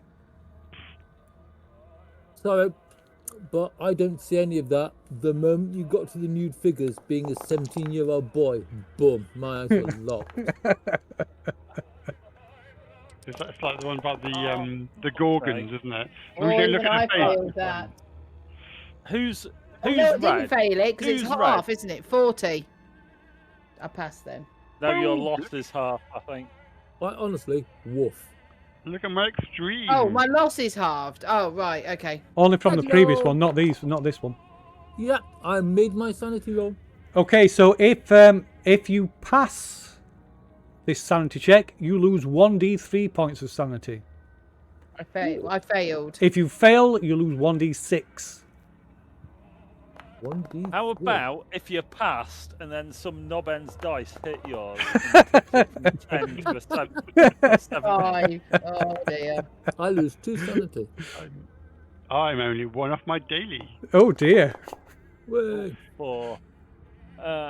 Okay, so I've lost 5 in the last 5 minutes. No, it's not 5 in the same bout. Yeah, Wait, There was have this to a, be was this a 5 all one at the shot? same time. it is a one shot. Yeah. Oh, well, thank God for that, because we're all going to be insane in a few minutes. It's a one shot, but because it's us, it'll take us 5 weeks to do. So they're making a film. Basically, we've come across a film set. Yeah. That's what I think. It's You a fucking keep telling freaky yourself, film. mate. I'm going to go You over and keep look in the telling yourself bucket that I of goo and It's try and... obviously- Is there any identifying things that it might be Brian? I'm just Look, kind of... I think it's one of those artistic films that my dad likes. The ones that got him ended up sleeping on the couch when my mum found them. But apparently my mum, according to my dad, my mum ain't an art lover. Stuff you get on cable. That's the stuff. So Dot just lost 5 points in one go. I did, yeah. So you need I to make didn't an have to- idea. You need to make an idea roll and see if you have a bout of madness. I didn't have to halve anything then, or anything, No, did no, I? that's just to do with dead bodies. It does worry me that she's carrying an axe, but oh well, I'm sure it'll be fine. So yeah, you have to before you head over there. Idea roll. Oh, you pass your idea roll, so you have a bout of madness. Oh yeah. Hooray! Oh, If I failed my idea roll, what would have happened then? Nothing, because you kind of blank it out. Fine. You Oh, justify it. wow. I've had an idea. I'm going to go insane. So sanity, so bouts of madness work a little bit differently in this because you're children. You don't have like the full range of freak out. So yeah, If it's she just starts you sucking start like a it, freak out. But in this case, I would say that that Dot just like at the sight of this room, just the weirdness and the horror of it, Dot just like faints. It just collapses to the floor. I don't faint into the goo, do I? No, the goo's over here. So you Okay, just that's all right then. so yeah, so Look, Dot just collapses. She just There's passes out. no kind of like Okay. sewer leavings around here. Shall we drag her so we can dip her feet in the sewer? Wait, no. Hey, Oh, hey, God, Dot. I'm gonna do my thing on Dot. Oh, Oh what's my that? God, you're all going to try and do mouth to mouth on me, aren't you? No. I'm gonna do a persuasive slap. So, What? Hey. And what's that do again? What's it do again? I can make a power roll to try to restore 1d4 sanity to her. Okay. Oh God, it's that scene from Airplane, isn't it? Where it's like Yeah. everybody's just walking up and slapping them. Oh no. Okay. Oh. Okay. So you get you wake up, you suddenly come round to John slapping you across the face. Holy fuck! What? No, it's okay. It's the 80s. It was allowed then. But you also get 1d4 sanity back. 1d4 sanity. Oh, Yeah. I can do a d8 and. Or a Or D4. D4. Or a D4. Yeah. Oh, Or I'll a make a D8 will do. D4, yeah. So that's 2. Yay! Slightly less bonkers. Woohoo! Right, that's fine. Okay, we need to hold us up together, guys. Okay, no matter what's going on, we need to go and find Brian. We need to get ourselves out of here, Get out of there. and we need to Technical go. question. I'm a 17-year-old kid. I've got to stick my hand in one of those nipple mouths. If I add 2 back onto my sanity, does that mean I gain 2 back on my daily? Yes. Yes, I would say so. I yes, will. because you have gone below that level. Yeah. Nice. Not sure how to do that. I shall do it for you. Okay, thank you very much, sir. I need to unlock it, I guess. Ooh, look at this. Dylan, what are you doing with that? Dylan, what are you doing with that statue? Look at this statue. Poke. Dylan, leave that statue Ooh, alone, mate. this thing is wild. It's got to be That's fun. That's Oh, not how they look. everything. That's not how they look in reality. I've seen magazines. Guys! You can look on the railway sidings on the way home. Wrong way. Stop making me more daily insane. Guys, I'll have to reset it. No. what's in the bucket? That's not. Please tell me that's Isn't like- the line supposed to be what's in the box? awful. Oh no, never mind. It's not. It's not. There's no. Bucket? And I point to I the mean, bucket of gross things, and I'm just. I've got a medicine of 1. I have no idea. It's like something out that grim. It's like something. There's out not that like- grim Bloodsong film that we saw. As we look at it, there isn't like a trainer of Brian's hanging out of it or anything. Is there? I tell you what, you can make an education roll Hang on. if anybody wants If to his go and have a trainers are look. stick- I'm going to If go and it's- have a look. If his trainers are sticking Education. out and they're still reasonably clean, dibs. No, I don't see any realise trainers. This is probably going to be. No idea. It could be. It could be. No, It could be fake. anything. Could be anything. Could just be latex and cow's blood, Like pig's shark blood. chum. I've seen Jaws. Yeah. They like mix up blood and like animal guts and stuff. See, it's a film set. Now this whole thing's got to be. Oh my god! Told you, What it's a film. was It's a film. yours? Maybe they got like a role for us. Maybe like we can, be extras or something. That'd be cool. Maybe if we hang around long enough, the film crew and someone famous will come, and we can get autographs. Well, let's just see if we can find a door and get out of here because Well, Brian's obviously not here, is he? Yeah, we need to find Brian. Yeah. So, from where you are now in this room as well, to all intents and purposes, it looks like a like a satanic temple or something from an old Hammer horror film. But behind this statue is another of these drapes, like a purple. This one is a heavy purple drape across the back wall. And there's no other signs of doors in the room. Not in this we room. passed some doors. Yeah, We passed some doors as we walked through, just through where the curtain was. There was 2 doors on either side. there was indeed. So do you want to find a door, or do you want to see if Brian's hiding behind the curtain? I don't really want to pull any more curtains back, but we need to find a way out of here. I mean, how can it be worse? Fuck it, Look. I'll pull the curtain back. We've got to check to see if he's there, because if Brian's done this so far, if we go into a room with the door, he's going to slam the damn thing on us and lock us in. Okay, so Leroy goes over, and again, there's this horrible scraping sound as he pulls this heavy drape back, revealing another door. If there's a statue back there and this one's got a wiener, I'm going to burst out laughing. There's a door. There's Is it open? a wooden door. Okay, give us a hand with this door. I'll pull it open, push it open. Listen first. Just. I'm going Wait, to you help can him only with hear the them door. move it. Oh, shit bags. So, Brian, where the fuck are you, mate? Okay, so you instantly regret opening this door Oh, no. I'm back. as you release this vile miasma that assaults you. This Oh, shit, your mum's been cooking again. this stench of blood, decay, shit, and mold. And you see the interior, just standing in the doorway where you are, you can see the interior of this narrow room is dank, as if the walls themselves were sweating. Every surface is covered with wisps of mold, and the air is filled with clouds of spores. Against Almost the like far being in a wall, sewer. Against the far wall is a swollen, buckling bed, its 4 tall posts warped and twisted, and its large headboard leans heavily with a massive tumour-like fungal growths. The decayed quilt spills out of the sides onto the oily black floor. Sitting cross-legged on the remnants of the bed is a pale, gaunt thing that might once have been a woman. It wears a stained nightdress. Its matted black hair mercifully obscures its face. But then she looks up as the light from your torch hits her, and through the slick curtain of its hair, its eyes appear utterly lifeless, and yet somehow they convey a terrible intelligence and malice. Its slender hand moves to its throat and grips some sort of necklace as if to protect it from being stolen.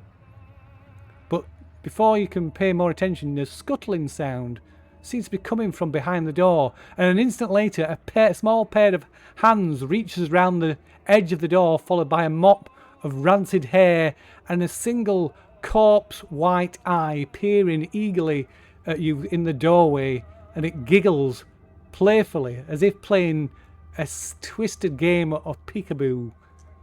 And this is the face that you see peering round the door of a small girl. Okay. Brian, Okay. mate. Oh! And you that's can make not- a sanity check.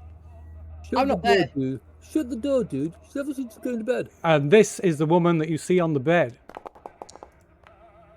Okay, no, yeah, Oh, that's that's fine. not good. It's a bit of an accident there when she was eating, isn't she? Oh, sticking the knife through her cheek. Well, we've all done it. You know, you just eating and you bite into your own cheek. Oh. Yeah, done that. Right. Oops. Oh no, that works. So, if you pass your sanity roll, you lose 1d4 points of sanity at this horrific scene. If you So fail, good. you lose 2d6. I lose 1 sanity. Sanity's been good to me today. Either sanity's being really, really good to me, or my home life is so shit. So the good news is I only lost one. Do I need to do a sanity? Did I I'm miss like, oh, hi, Mum. You what, sorry, Ange? I don't need to roll because I've not gone forward yet, do I? No, potentially you don't. If you're still stood there, you haven't seen it. No. I am still stood there. So the good news is I only lost one. The bad news is that's my daily. Oh, dear. oh dear. That is about of madness. No, no idea check. So, If in doubt, wibble it out. Oh, fuck. so I think you turn and run. Sure. Wow. Fuck you guys, I'm off. Yeah, Turn so- and Yeah. run So back to. I mean, there was doors next to the curtains on the way up. yeah. So you can see, as you can see there. Well, if he's running, I'm running. Wow. Book it, book it.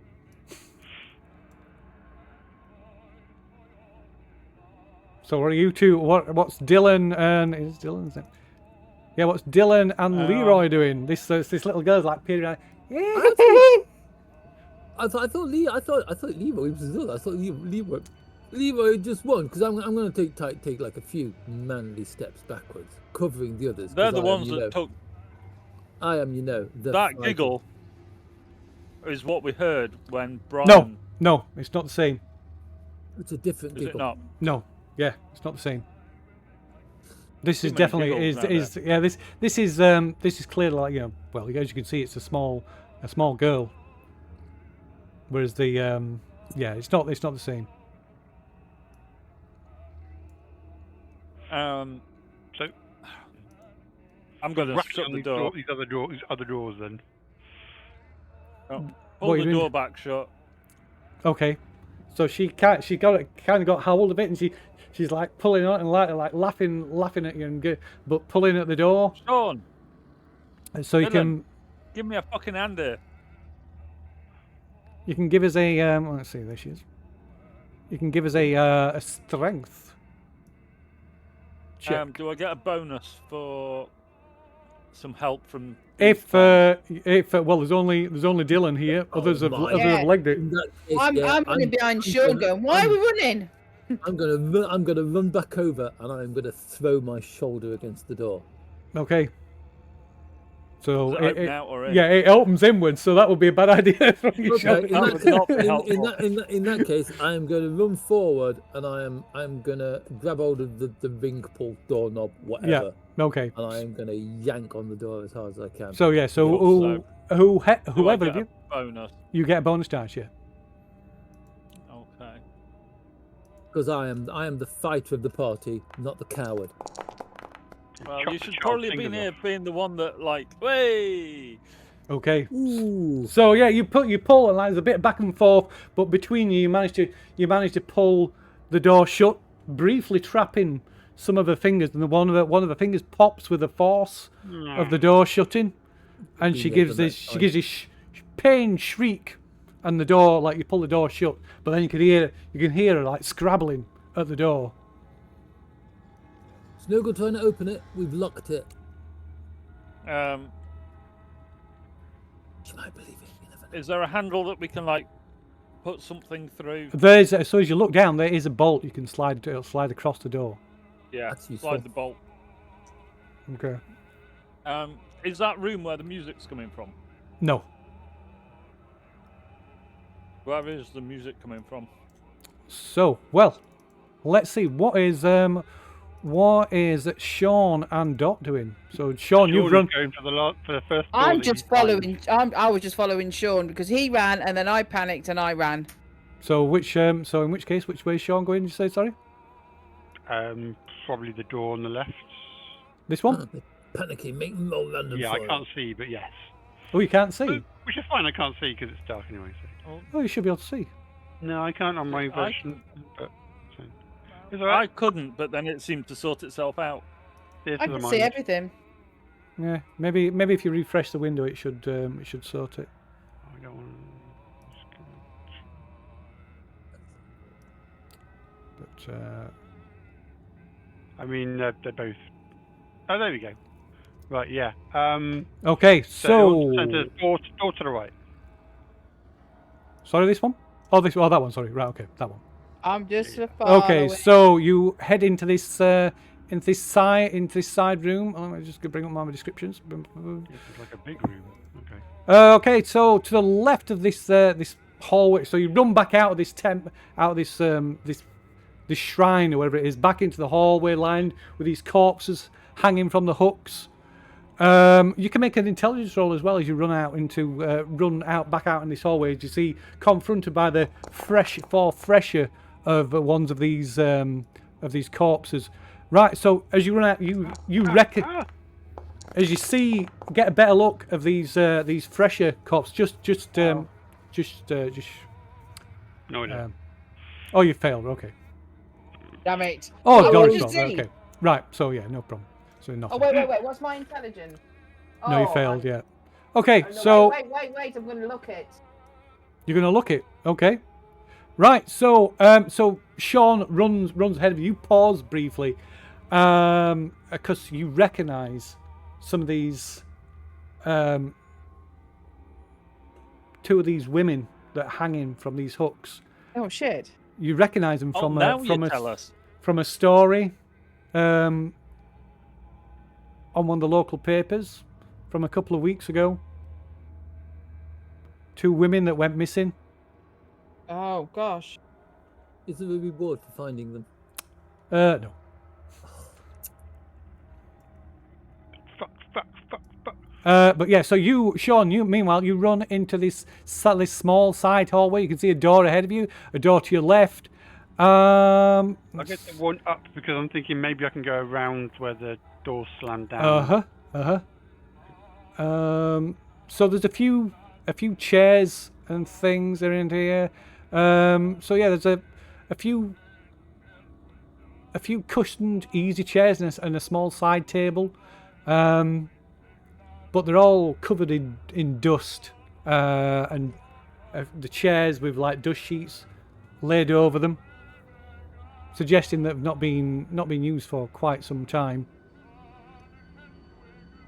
So you're going for a door, did you say? One to the north. Gonna burst through the one to the north. Okay, so you burst through the door to the north, and run through that door to the north.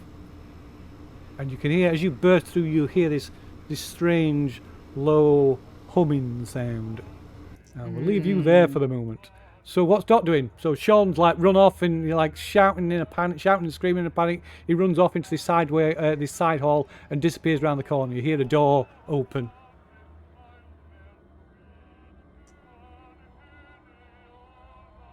What's Dot doing? I'm just blindly running and following him. Okay, so you pile into this. I'm not sort of panicking. It's just like I'm really confused about what's going on. So I'm just sort of kind of like just following him. Okay, so you chase after Sean as he charges blindly through this door. So meanwhile, what's Leroy and Dylan doing? You've slid the bolt across on this door. You can hear this the sound of this little girl sort of scratching and banging on the door on the other side. Dude, I'll just say to Sean, we need to stay together. Follow we them. gotta get out of here. Stay together, and I'll leg it after those two. Okay, so you so let's move Yeah. to it there. So I'll, you move I'll up. run after him, looking over my shoulder every so often to make sure the door's still shut.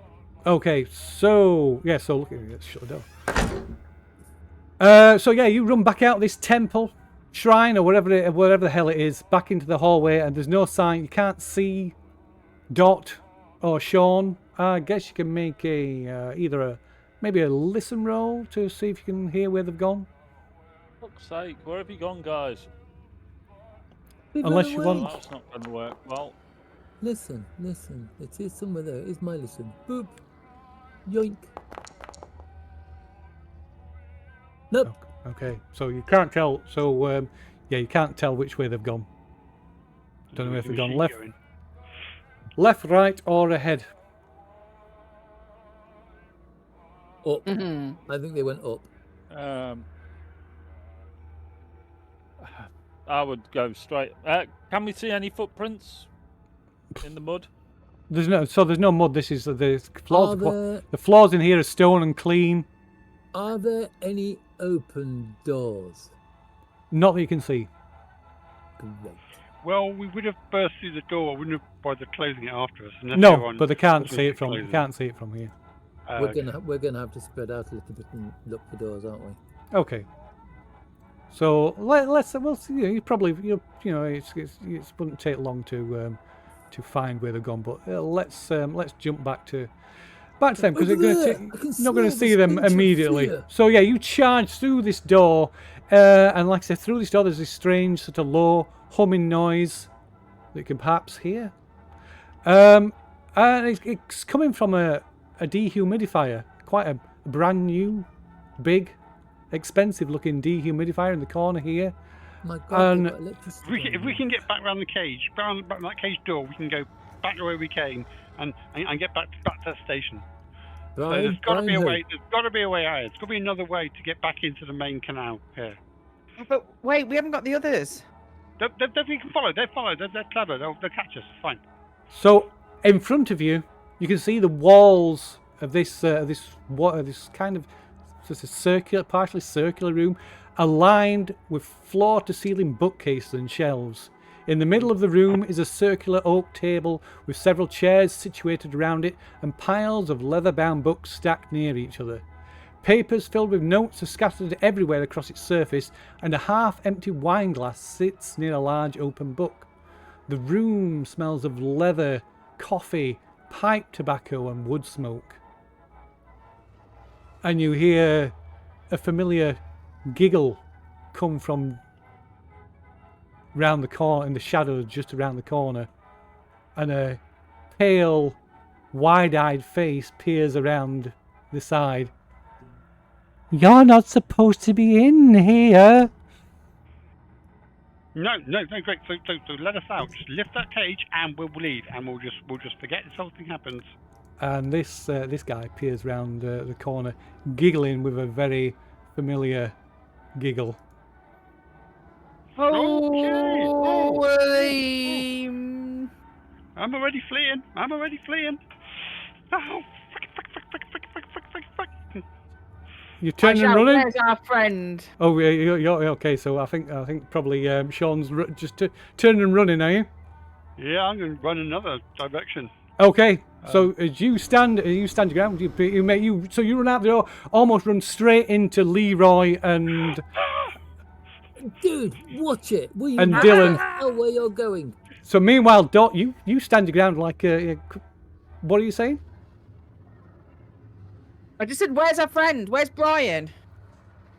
Kind Release of Brian. cocks his head to one side and just like grins this wide grin, and you notice on sort of secured to his belt is this small like gas canister, like about the size of a small fire extinguisher, with a clear plastic pipe running from the top of it and attached to a face mask that's like kind of hooked onto his belt.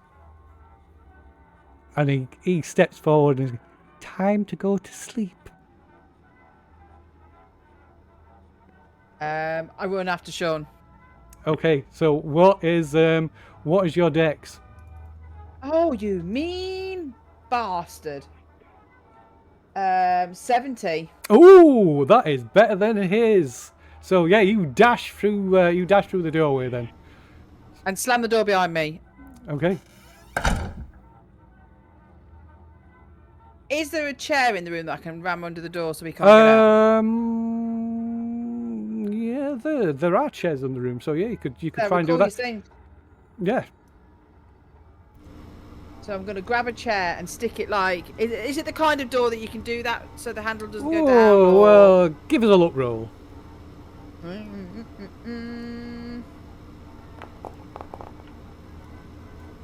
13. Oh yeah. So yeah, you jam the top of the chair underneath the handle, and you can just in time as the door starts to rattle, and you can just hear this giggle. Yeah, it's time to sleep. It's bedtime. Fuck this. Well, we Okay. need to get out of here, and like we're gonna have to get help for Brian. Fuck this. Let's get out of here. This place is full of freaks.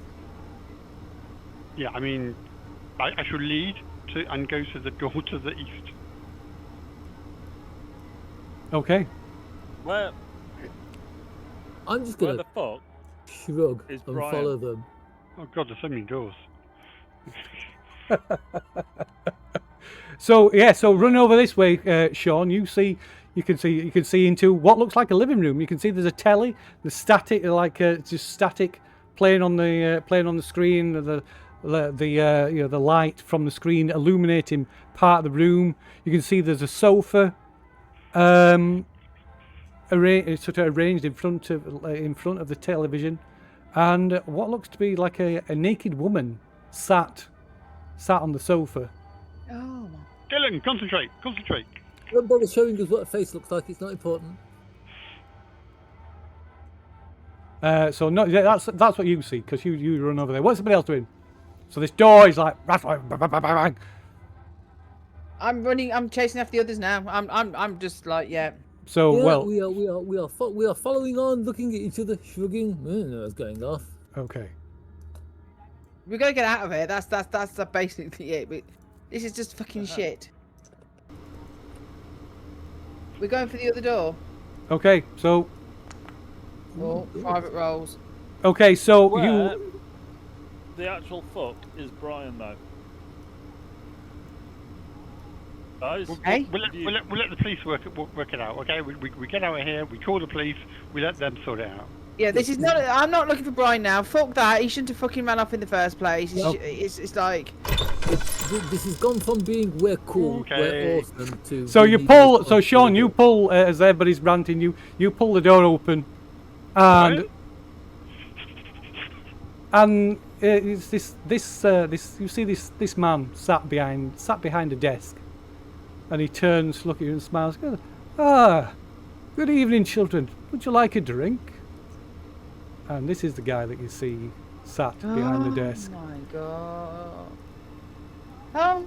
hello. At the same time, this door bursts open and goes, it's time for Betty Pies.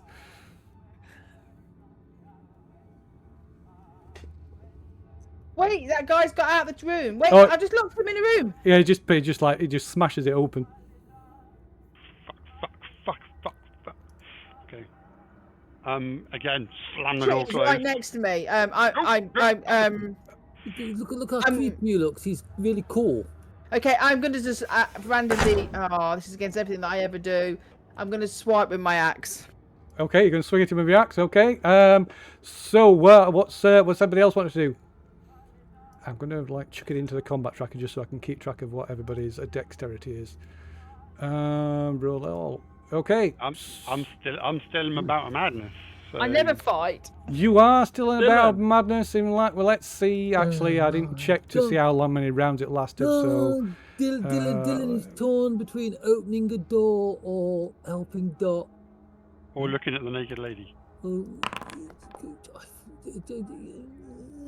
okay. So yeah, you're still panicking. So I'm going to say, if you have any objections, the safest, the only clear safe route is into this living room, the sitting room where the telly's playing.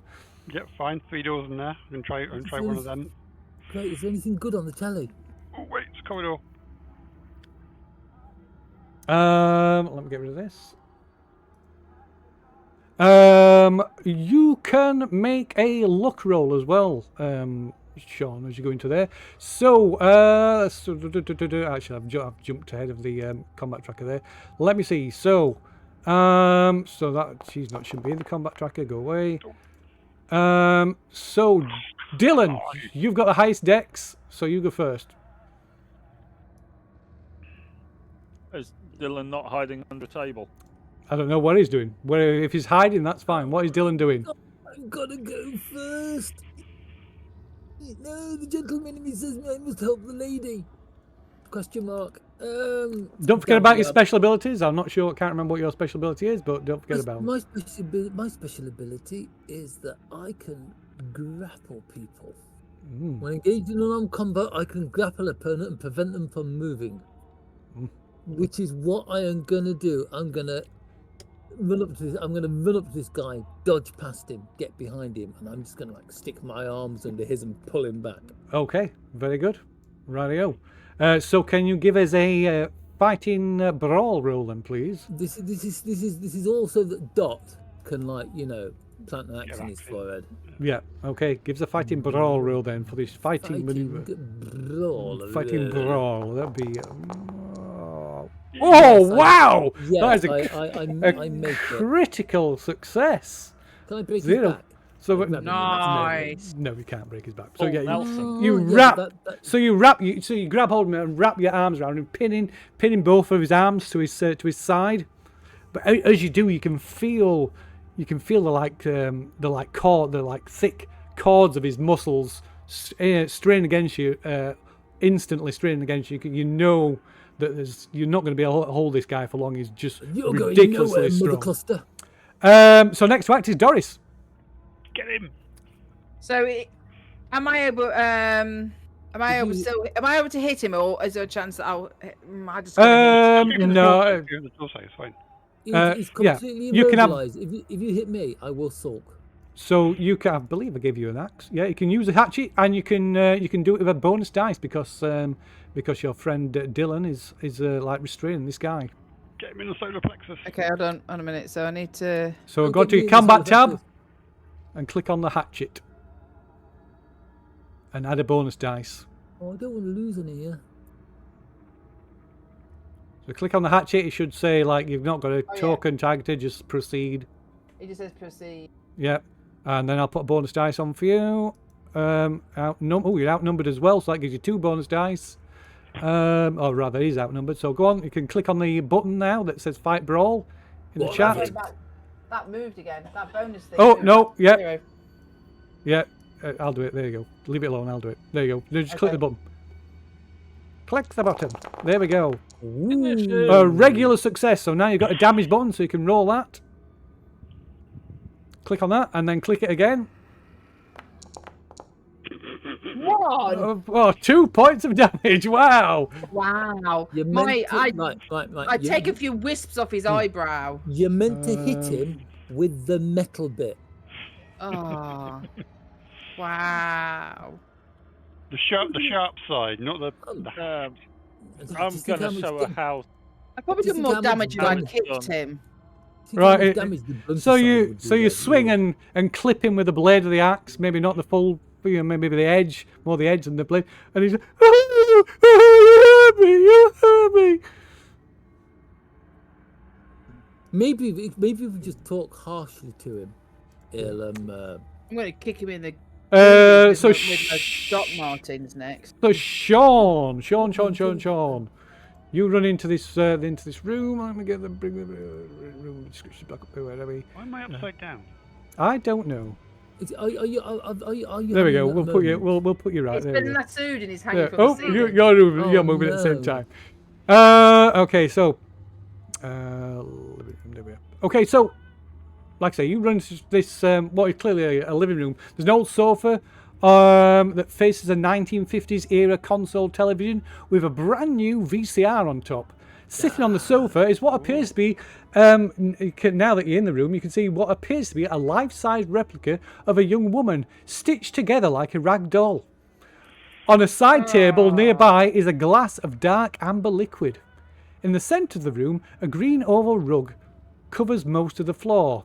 In an alcove to the east are a series of shelves with child's books, including Dr. Seuss, the Bernstein Bears, and a full collection of the Hardy Boys mysteries.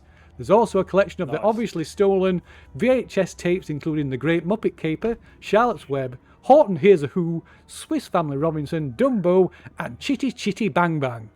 Great All films. the classics. And you've got 3 doors leading out of this room.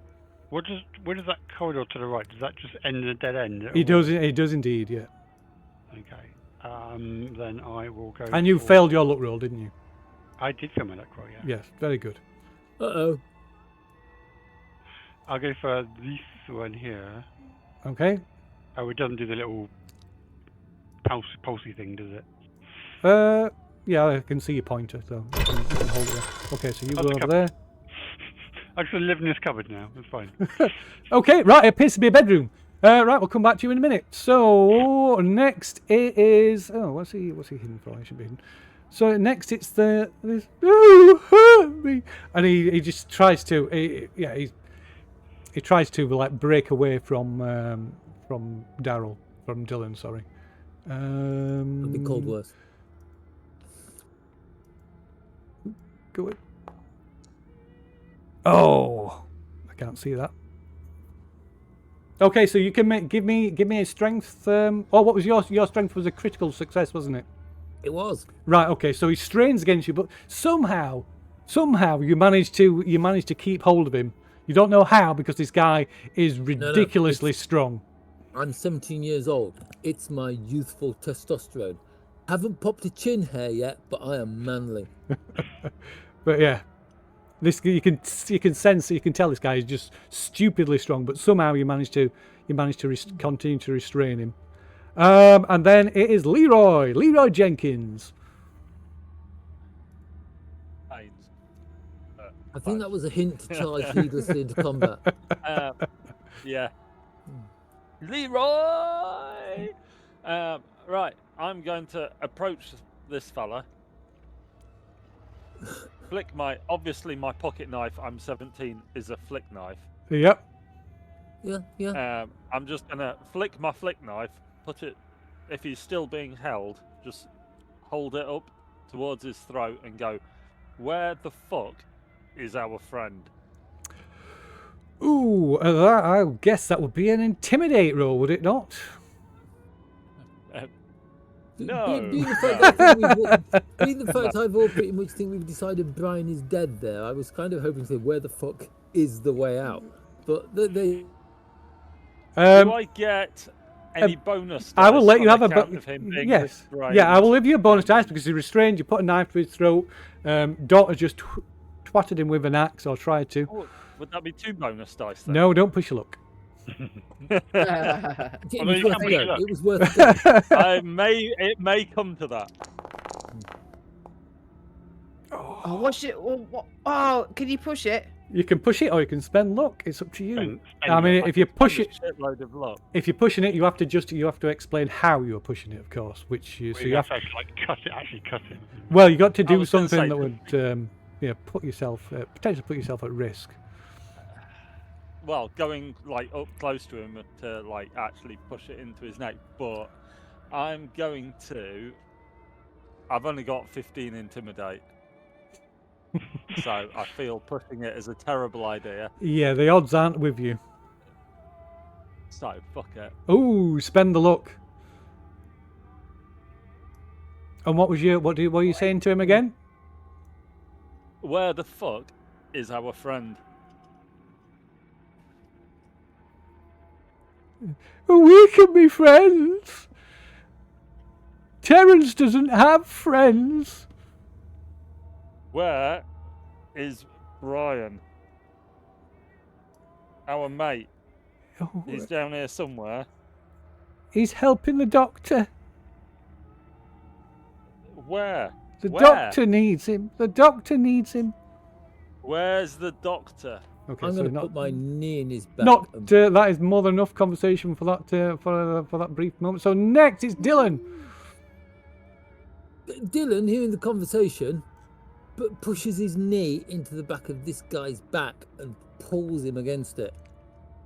Tell us where our friend is. Okay, so you're trying to hurt him? Yeah, pretty much. Okay, you can give us another fighting brawl roll then. I've already made this one once, so the chances are I'm going to fail it now. So you got. See, told you. Oh, that's terrible. You outnumber, so you get a bonus die. So just roll another 10, another single. You can roll it from the dice tray at the bottom, just a D10. There you go. Would that have been 46? 46 would be there, yes. Would be a pass, would it? That is a pass, but my brawl is 50. Okay. Oh, cool. So you can inflict some damage on him, unarmed damage, which is 1d3. 1d3. Well, oh no, it's only kickboxing if it's +1, so 1d3. Yeah. Plus build bonus, but he's going to I haven't got a build bonus, so I hit him for 2. And he's within your build. Yeah, so that's fine. Okay. Radio. Okay, so you hit his back crack as you force your knee into his back and pull him back. Doctor, they're hurting me. They're hurting Terence. He should pay me for chiropractic now. So that was 2 points of damage. Yeah, but just think how good his back's going to feel in the morning. He'll be dead. No, one of us will. Okay.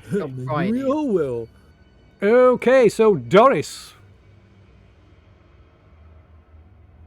I think I'm a bit.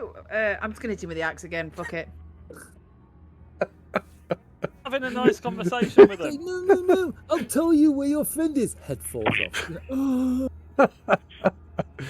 Okay, we got 2 bonus dice. I'll put that on for you. Go on, click your button, fight and brawl button. There you go. She's going to try and hit him with the right end of it this time. Oh, it's a regular success. Is that the same as what I rolled before? Possibly. Pretty Roll. similar, yeah. Click the roll damage button, and then you should have a damage dice, and then click on the damage dice button.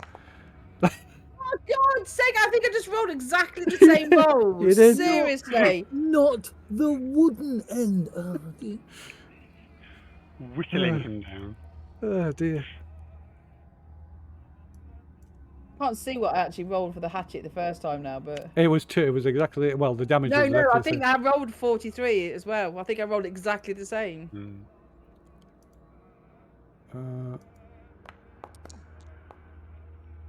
Okay.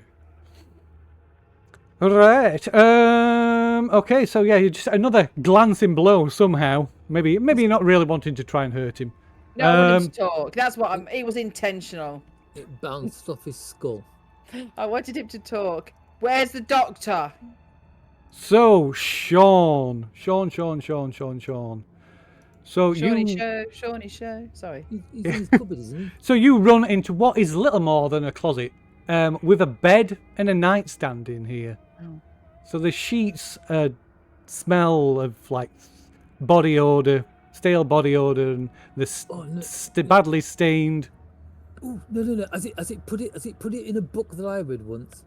The bed smells of unwashed legs. Unwashed legs.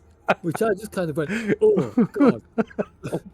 I'm not sure that unwashed legs. No, neither, but it worked. It's like, oh dear. I'll call out Brian briefly, and then if he doesn't respond after like a second, You can make a luck roll. Oh, is Brian here? Look, there's Brian, just waiting for us to come and see him. Could you see a man in a doctor's coat? Because isn't Brian helping the doctor? Oh no! Almost a fumble.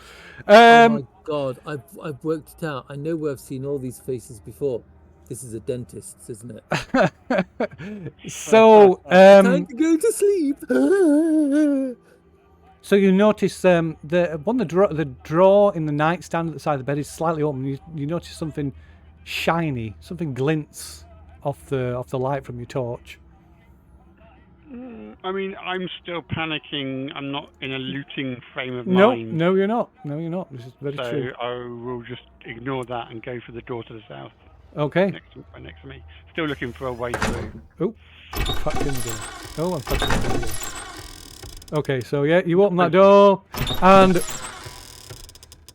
it opens into some a bizarre storeroom. You've not gone very far, so I'm going to tell you what you can see as well, because you've only pretty much just gone from, like moved about 5 feet. Where is it? It is this one. So, yeah, so you open the door into what looks like another storage cupboard. This room contains wall-to-wall glass cabinets with all manner of chemical and organic chemical supplies. You can see various powders as well as various human organs suspended in fluid, including a fetus, a fetus of a human child with 3 arms. Yeah, I've got to be honest. I think that would be a really useful next step in human evolution. 3 arms. I want mine in position so that I can pat myself on the back. You can it'd be like a buffet or something. You Yeah, can it'd be hold great. your plate with 2 hands and then use the other one. And Yeah, hold to eat, yeah. your plate with one hand, food in the other, cup or glass in the third. It'd be ideal. Okay. So I can't see all the walls. You can't, can you? Oh, okay, let's see. Dude, There you dude, There we go. Okay, fine. dude. Have you ever seen that old film? So next, 20,000 Terence. Leagues 20,000 Leagues Under the Sea. Don't you know? All these things. You keep them in alcohol, dude. Okay, Dylan. Alcohol. Dylan. So this guy, Terence, is straining against you. You can make a strength roll to try and stop him from breaking free. Oh dear. Strength roll. Ooh. Oh, that is a fail. Okay, so he bursts, he like breaks free of your grip, and he turns on you, and slams you against the wall. Does he now? He does. He does indeed. Can I have a chance of dodging this? So you can either dodge or you can fight back. I could use my kickboxing, and as he lunges for me, plant my foot in his face. So you're fighting back then. That sounds good. Yeah, I'll fight back. Okay, so you have to beat his level of success then. Okay, so roll away. This can brawl. You can add a bonus dice because you outnumber him. It's always nice. It's always nice when outnumbered. Oh, he completely One messes dice. up. Oh, this could be bad. No, that's it. You've got a hard success. He got a fail. So yeah, you kick. So as he tries to slam you against the wall, you counter him, and well, what you do? Yeah, what do you do? I do like any 17-year-old kid who knows a bit of kickboxing would do. I'm going to be like Bruce Lee as I strike the pose and just slam And my heel overact wildly. into his nose. That's it. I am so overacting. If you listen closely, you can hear the crowd applauding. Go on then. Roll for damage. Right then, rolling for damage. Oh, hang on. D3 plus 1. 4 points of damage. 4 points of damage. Boom. Okay, right. Yeah, his face explodes as you land. You bring his head down and your knee up, and you smash it straight into his face. His face explodes. Does anyone notice any difference? Probably not. That's 4 points of damage. Okay. This dude, you've just got blood on my jeans. Okay. So, right then the door opens, and the doctor, this guy dressed in whites of a doctor, steps through. Now. Indeed. You, says Dylan, pointing. Give us our friend back. Okay. Right. So 17, he's finished going through puberty, so it's not like, give us our friend back. right. So he looks at her. Really, this will not do. This is most rude. You're interrupting my work. Says you girl. Turn that axe upon your friend with the long hair, and you can make a power roll as he intones some incantation.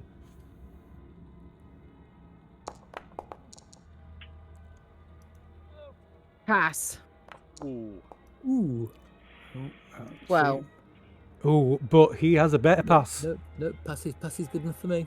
I get a hard success. You've got a normal success. You must do as he says. So you turn.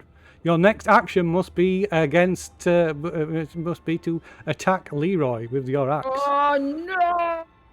This is the one time I'm going to hit, isn't it? Yeah, but it's alright if you're still using like hitting him with the wooden end. There's no bonus dice, is this time? No, because that would be. So Leroy, it's your turn to act. Do Obviously, I have to hit? Can I? not yet. Can I Take her down first. use the Peer pressure. what was it called now? Peer pressure. to tell Dot to book her ideas up. Oh gosh. Nice. Everyone's messing with my head. It's like Dot. We do not like the cut. So to do that, you will have Just to now. beat. You will have to beat the Doctor's success, not Doris's. Doctor Who.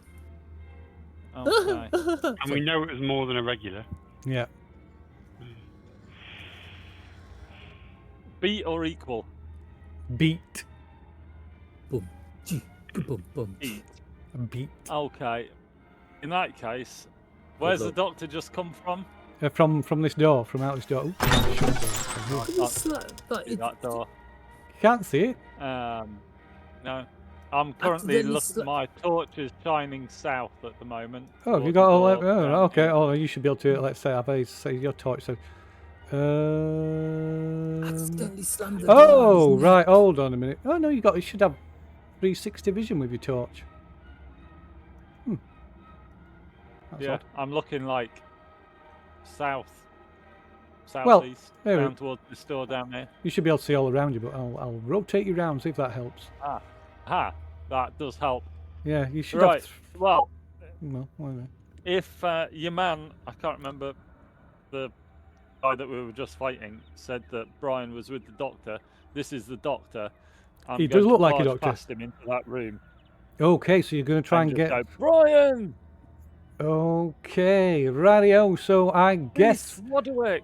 that's going to be a dex, like a opposed dex roll, I reckon.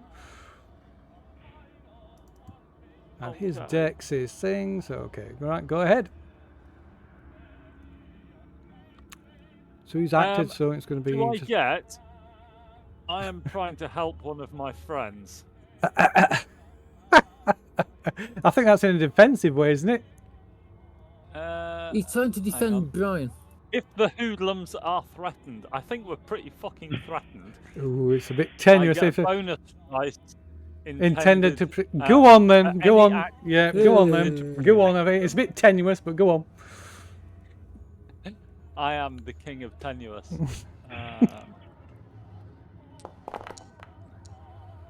I am the king.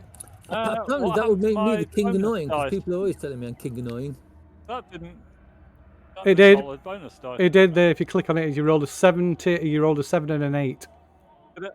Oh, Yeah. it didn't show. I just didn't see the. Yeah, if you click on the thing, if you click on the thing, it'll expand it and I show only you the. on the actual physical dice. I didn't see the 80. Ah, Oh, right, that's right. A bit of a shifter, isn't it?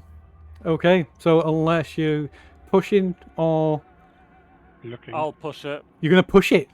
Okay, go ahead then. I can't. How are you spend- gonna push it? I'm just gonna shoulder down straight through him. Okay, okay.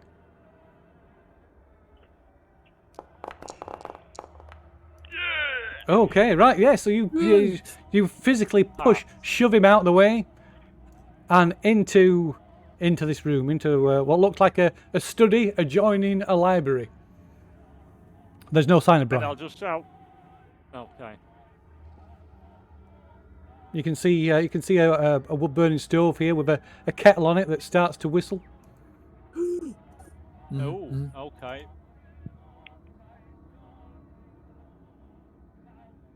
In fact, Okay. yeah. Can I grab the kettle? Oh, A man after my own heart.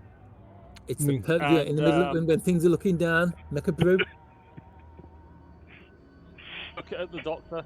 Well, grab the kettle, open the lid, and basically Please, just please chuck don't. boiling water at the doctor. Okay, I think that's going to have to be next time though. That. So we'll let you move. We'll let you go over to the kettle. Wait, isn't the doctor staggered because he's just been like shouldered out the way? No.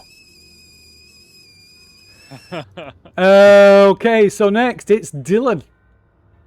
We'll be back in 2 seconds.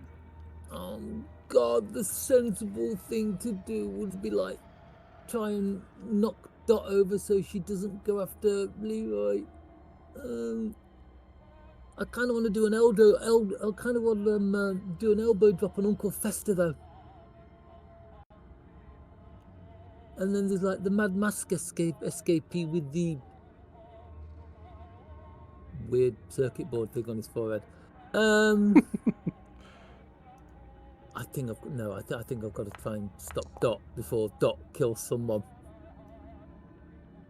So I'm going to jump over Uncle Fester's slightly less beautiful cousin, grab hold of Dot, spin her around, and try and do what I saw my friend do and slap some sense into her.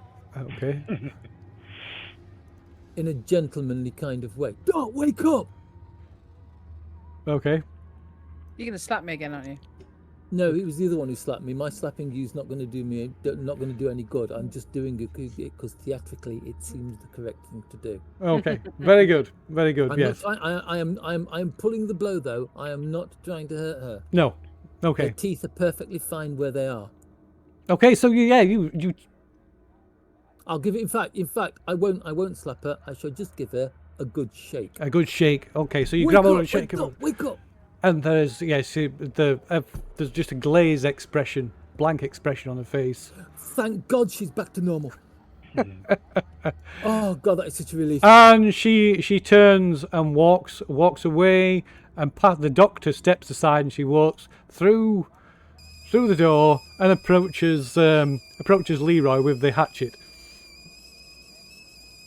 Right, I am the fighter of the party. I only had one attack last round. So that means that this round I get 2. I am the fighter of the party. It says so. So for my second note.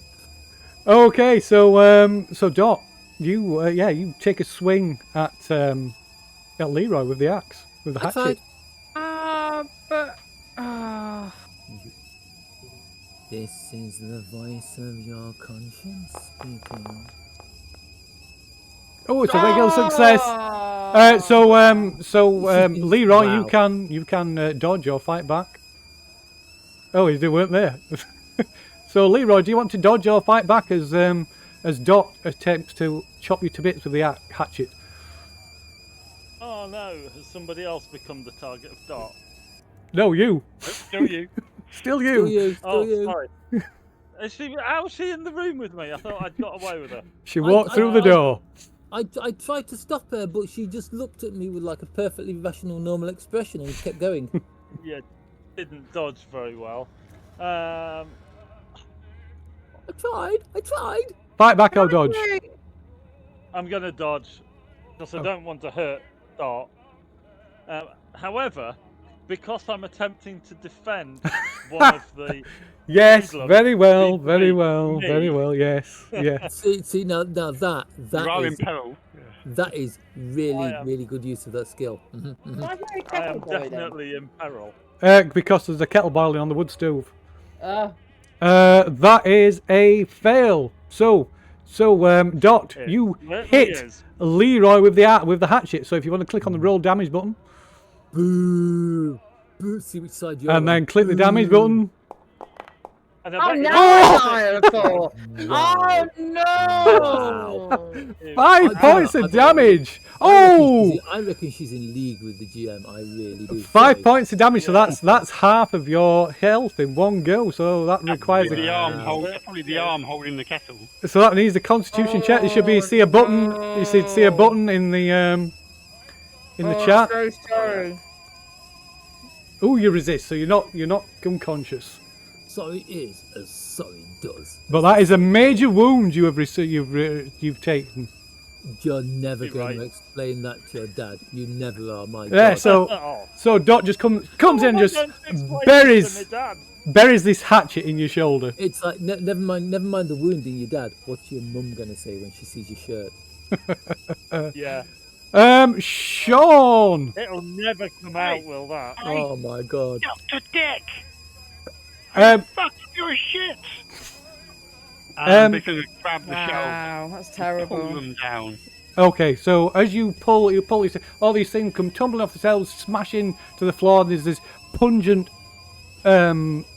odor like ammonia and other things like just like I'm gonna, cause you to reel backwards. I'm gonna light a match. Okay, I was just going to say, and your battle bandit subsides as well. Oh, fantastic! That's good. Just before you light the match. Yeah, just before the No, match. that's what I'm thinking of. Yeah, I just realised what I was doing. I realised I've been letting my friends down. I can see there's like something going on over there. So even if I can just distract him by like setting fire to all this shit, it's gonna like help them get away. So yeah, I basically pull the shelves down so it pushes down there, and then light a match and just throw it, and then move out Okay. the room. Okay, so give us a look roll. Raging fire in an enclosed space. Let's make that. It's not great. 62. That's above average. No, that's not bad. Come on in. Okay. There we go. Ooh. Okay, so so yeah, you light the match, throw it down. So things, there must be some flammable things amongst it all, because it takes light, but it doesn't explode or anything like that. So yeah, there's a small conflagration erupts in this storage and quickly starts spreading amongst the things that are smashed up on the floor and on the wooden shelving. Does the doctor look pissed? Does the look pissed? You certainly draw his attention. To the delicious aroma of barbecued fetus. But it's not his turn to act. It's lovely Terence who's most upset. So Terence, with tears rolling down his cheeks. Please, sir, I am going to be incredibly fair in saying that because I let go of him to go and try and knock Doc out of whatever's happening to Doc, my back is turned to him. It is, but it's but anyway. But so he comes up behind you and tries to grab you, to grab you. So let me see. Everybody loves kung fu fighting. Oh yeah, so he grabs hold of you, and as he does this, he wraps his arms around with it. You can see him reaching down for this mask attached to his belt, and he grabs it and tries to shove it onto your face, and you can smell this like gas. It reminds you of being at the dentist. See, I told you all. You Um, never see anybody as creepy as a dentist. but that doesn't achieve anything this round. But yeah, so he just grabs hold of you and starts to try and force this mask onto your face. So it's the doctor, and right, oh God, the doctor, please. Doctor Beat. Okay. You smell that burning.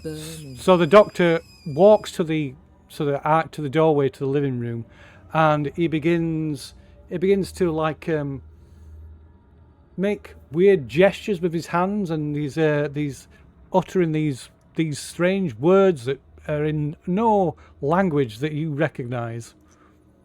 Dude, I think he's Swedish. But that does nothing yet. It does nothing yet. Hang on, right. We're American teenagers, yeah, in high school. Yep. Pretty much every language apart from American we don't understand. Well, there you go. Let's be honest. Mo Sean. So Leroy. I'm going to do my best to ignore Dot, and I'm going to stick with Plan A and kettle the fucker. Okay. So you grab the kettle. probably having the forethought to pick it up with the mitt that's hanging nearby, and you will have to dodge around Dot though. Who's trying to he's obviously trying to Sorry, interfere Dot. with you. You might be about to get a kettle to the face. So if you can give me a dex, an opposed dex. So Dot's dex. So she's on action, hasn't she? No, she hasn't. Yeah, go on. Ooh, so you need a hard success because she's quite dexterous. Oh wow! Wow, yeah. So you dance round her, out the doorway, up behind the doctor. And pour Well, boiling water down his neck hole. Oh, it's like What are the consequences for being interrupted whilst casting a spell? Oh Not well, good. no, well, it's interesting. He gets sucked into the void, I think. I'm sure that's So all give right. me a fighting. It's gonna be a fighting brawl. Pour I would, kettle. yeah, pork. Well, it's gonna be with a bonus die. So a fighting brawl. I mean, he's not. Well, he's stood. I'll let you have 2 bonus dice. He's 'cause casting though. He's you know. He stood still. You behind him. Fight. So Oh, fighting brawl, which 2 one? bonus dice. Which one? They're both the same. You can do it from your combat tracker as unarmed, or just use a fighting brawl on the skills. Yeah, I don't have fight brawl on my skills. I've only got the like axe. Oh, brawl. Yeah, brawl, yeah. Down as brawl, not Fighting, brawl. yeah, it's under fighting brawl. It's brawl under the fighting bit of it. Yeah. Because apparently I've got chainsaw. Okay, right. 20. So yeah, are you pouring it on him, or are you hitting him with it as well, or? I'm pouring it on him because just hitting it won't get the boiling water on him. Okay, right. So you. Yeah, if he's got his back to me, I'm just going to pour boiling water. Oh, over his okay, head. okay. Wow, ow. So, ooh. Yeah, hitting him is just like the nice way out. So I reckon that's going to be quite nasty. So give us 1d. Oh, I know. It is actually boiling. Yeah. We heard it. I think I honestly think that like having boiling water poured over your head would also be good for a sanity roll. For the bad guy that being. Luckily, it's not inconvenienced by such things. It's an inconveniencing moment when your forehead kind of like flops over your eyes. So I would kind of hoping it distracts him from getting Dot to hit me with an axe is like my priority here, to be honest with you. I understand that. Am I still under his influence? I'm just going to check on that in a moment. So you can get that'd be what I'm going to say. That's 1d6 damage from pouring a boiling hot kettle over his head. 1d6. Wow. What about trauma? Oh yeah. So yeah, maybe he shifts a little bit at the last moment, and most of it goes. It kind of hits his shoulder, but he lets out a surprise and pain scream No. as you're burning with the water. So the kettle's not whistling now, then. Right, that's It is even not. better because that means instead of just having his poured over his head, his clothes are now literally soaked in scalding water, which is burning into his body. Yeah, I poured soup on my trousers the other day. It wasn't great. Puppeteer in the crotch, you never forget it. Okay. Mind you, I've got to be honest, I did deserve it. Right. So that does indeed disrupt his spells. I'm going to say that. So well, let's see. Where is he? He's here. Oh, that's not the right thing I want selected. There we go. So let's see. That could be a power roll on himself, I guess. Okay. So yeah. So it disrupts the spell, but it doesn't have any. It doesn't backfire on him or anything. But yeah, so Doris, you are freed from the control of this mental control that was over you, and the spell that it was about to cast on Sean is disrupted. Do I know that he did that to me? Would I have the knowledge that he did that? Yes, you will, I believe. Okay, I will run forward with my hatchet and try and hatchet him. Okay, so you can go up behind him and attempt to hatchet him. In before, she totally misses and does only like 1 point of damage. Yeah, I'm gonna miss again, aren't I? So you outnumber him, and give that. So go on, there you go. So- Goodness sake! So yeah, you swing, but you're like Oh. you misjudge it, and the axe just hits the door frame, missing him completely. Oh, that Unless you was want to spend some luck on this because it's getting. You know when you're really angry that Okay. someone's done something, you slam your mug down on the worktop and the handle falls off. you could spend luck on it. Hatchet. Wow. You could spend 50 for an extreme success and a critical hit. 50. No, it's not going to happen. 50. 50 would give you an extreme success, which would do maximum damage. Plus 50 more damage. luck? Yeah. Yeah, that'd only give me 17 luck left. What do you do for? Speaking of somebody with 25 left, I think you should go for it. Wow. It's a one shot, isn't it?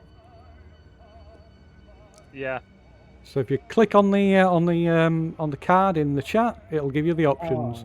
Extreme success. So click on the roll damage button It's going to give me a 1, isn't it? and then roll Impale. 1d6 plus 1 plus 7. That's 11 points of damage.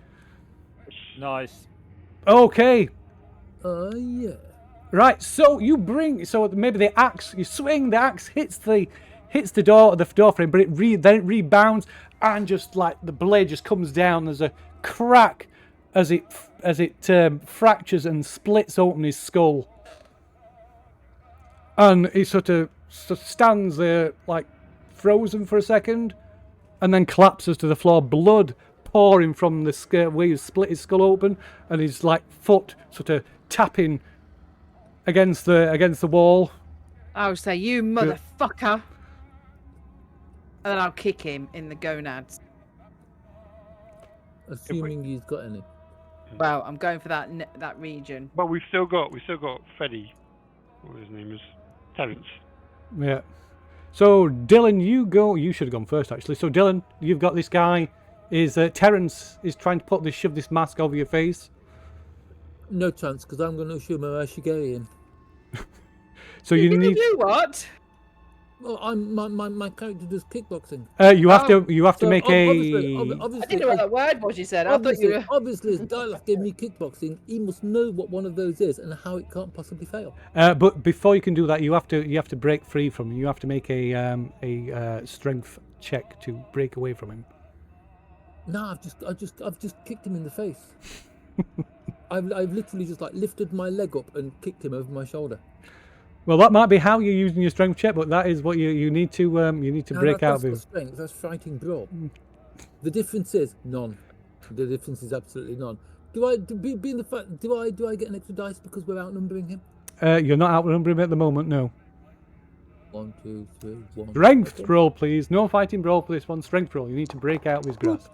There you go. There you go. Well done. Go. You managed to slip free from his grasp.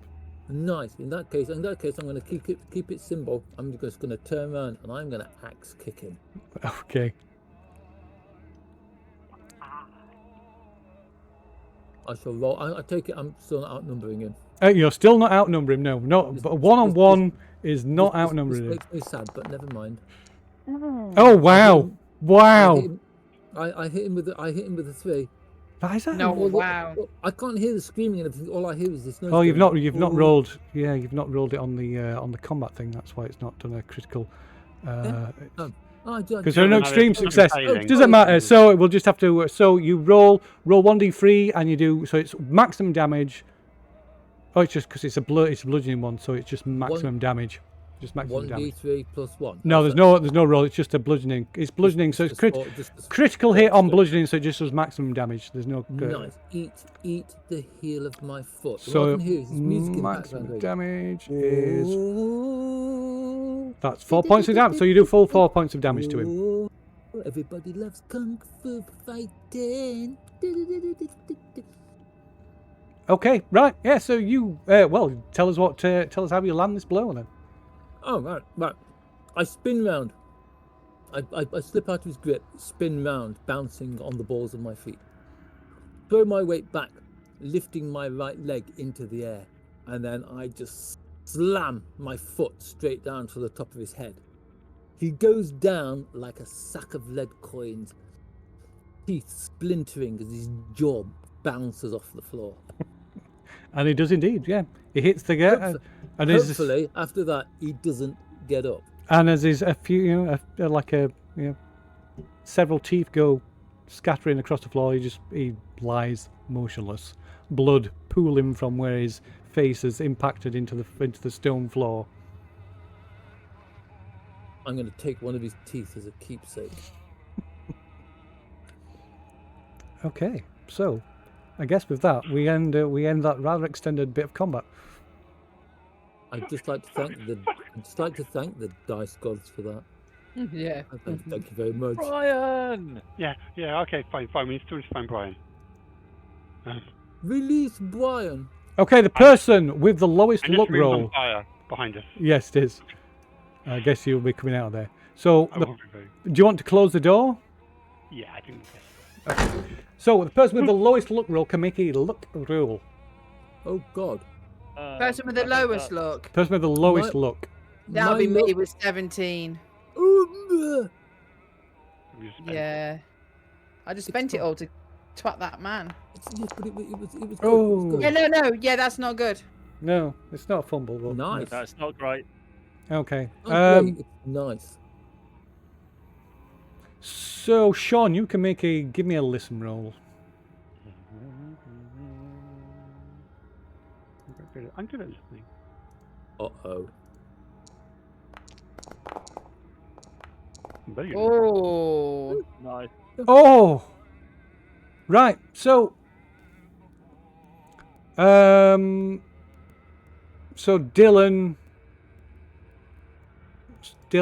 Leroy, and Dot, you hear the sound. Sounds like splintering wood. At least it's not the hiss of gas. Sean, while you're walking up here, and as you pass this, come near this alcove, approaching where the doctor's sprawled on the floor, this axe sticking out of his skull, you hear a muffled voice. Help! Help! Where is it coming from?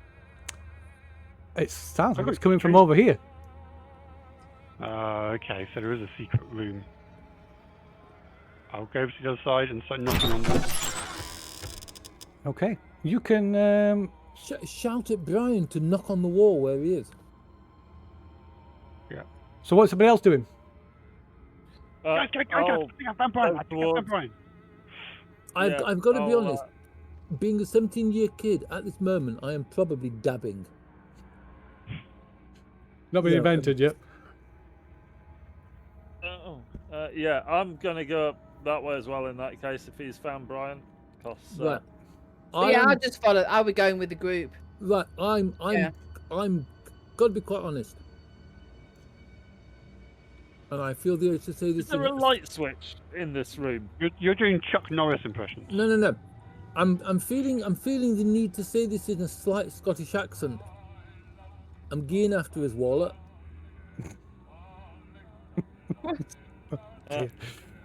Oh dear. I'm going after his Many wallet. Scottish people do not take part in petty larceny.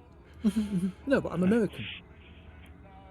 Okay. I think I've just insulted our is there a American light cousins. switch? There is no light switch in here now. Is there a wallet? Okay. No, there's no wallet. So, Sean, you can give me a spot hidden, and because of your background in with Dungeons and Dragons, and you familiar with the idea of secret doors, you can have a bonus dice on your spot hidden roll. And they say role playing does nothing for you like in life. Exactly. I know, right? Why can I not? Ironically, I cannot spot my spot hidden.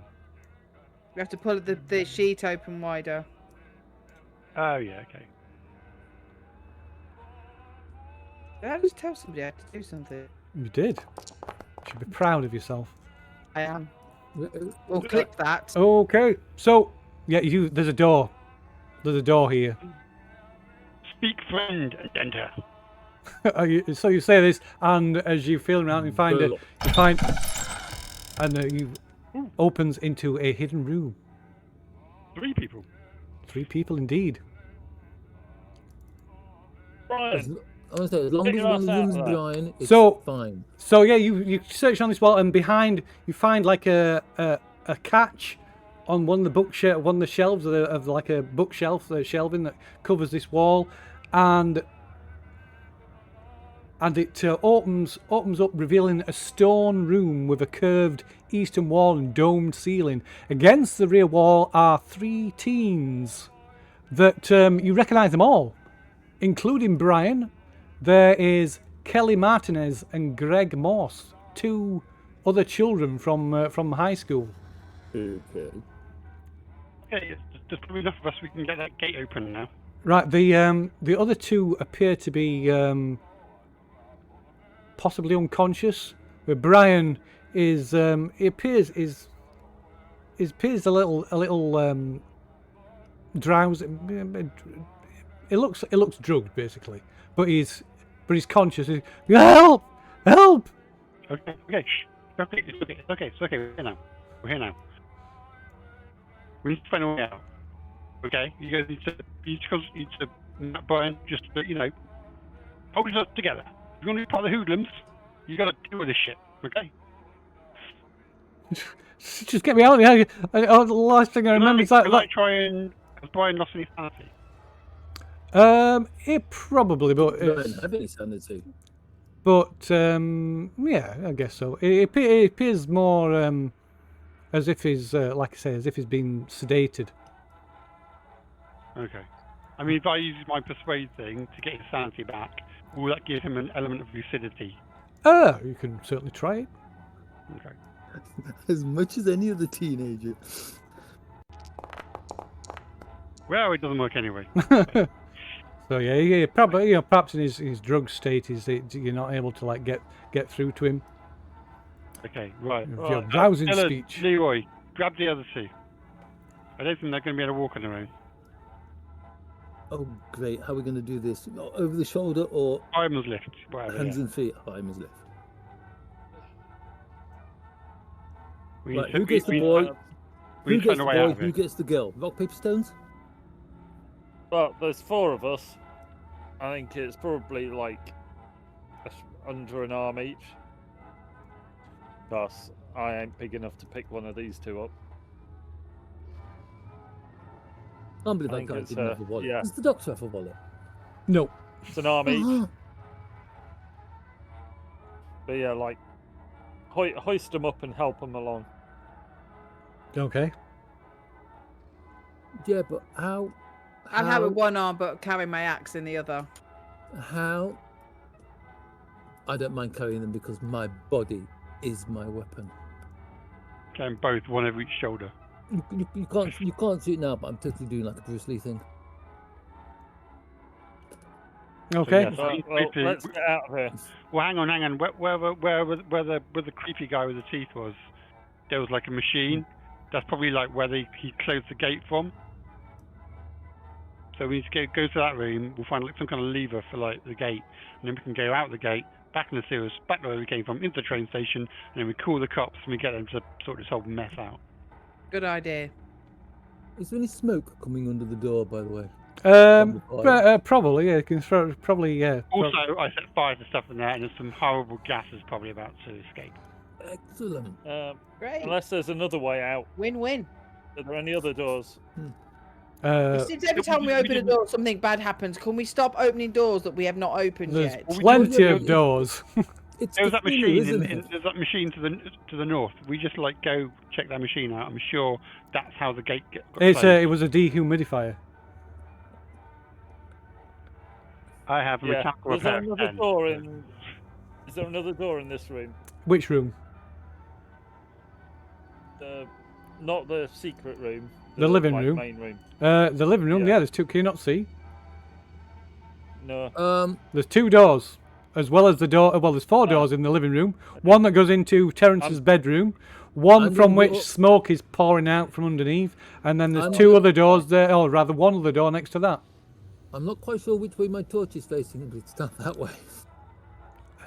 I'm looking due east. Okay. Yeah, I'm just thinking, are these guys likely to have gone in and out through the station? Right. Or are they going to have a Do any of better these way doors have a nice green sign over them that says exit? No. gang. Hey, Greg. Do you remember how you got here? Hey, wake up. Are they drowsy or are they completely unconscious? I don't remember anything after that guy. That guy dragged me down into the sewers. Were you in the train station? Yeah. Yeah, that's the last thing I remember. What's the girl's name? Katie. So there was Unconscious girl. was there another door on the other side of the shrine area? There was that led into the bedroom, that bedroom with the old the rotting. To the west, opposite where we are. Yeah, there was. It was like a crossroads, wasn't there? So past, I see. Past the way we came into here, Yeah. where the gates are, there's the curtain, and then if we'd have gone left instead of right. Yeah. So can I ping? I can't ping. Maybe worth Pretty a much try. where you are now. Yeah. You should be able, yeah, to ping it. You just hold the left mouse button down. There you go. Yeah, head for there. Okay, you're gonna head for there. Another way. Right. Okay. Kill the fuck out of your doctor, Holloway! Feel free. The guy with the weird teeth. Feel free to tread on his head as you walk past.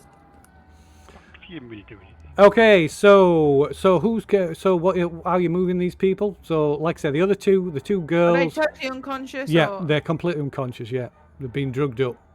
One arm each, I guess, and grab them. So Brian can walk, kind of. I'll take Brian because I'm not very strong, but I can kind of like prop him up if he's walking. But if the other two are unconscious, you guys need to sort them out between the three of you. You right there, Jack? Yeah, I'm not sure either. Okay. Is there any bed sheets that we can put them on and just drag them? No. We can Well, I just, mean, like, yeah, there's a just, like, bedroom. I'll put my head in there. There's a bedroom. We can take in fact, there was something in his drawer as well.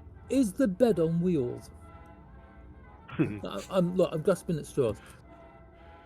So let's just get Thought this. you were- Let's just get this. Sort of. I'll understand. Let me I understand think what you're doing here. as long as they're kind of like semi-conscious, all we've got to do is like stick an arm under their shoulder and like help them. Yeah. Well, these two are completely unconscious. They're out. They're I dead say weight. in that case, I say we leave them Wow. Can't leave them. because once we find the way out, we can come back for them. Fucking hell, mate. Look at the state of this place, and you've set fire to it.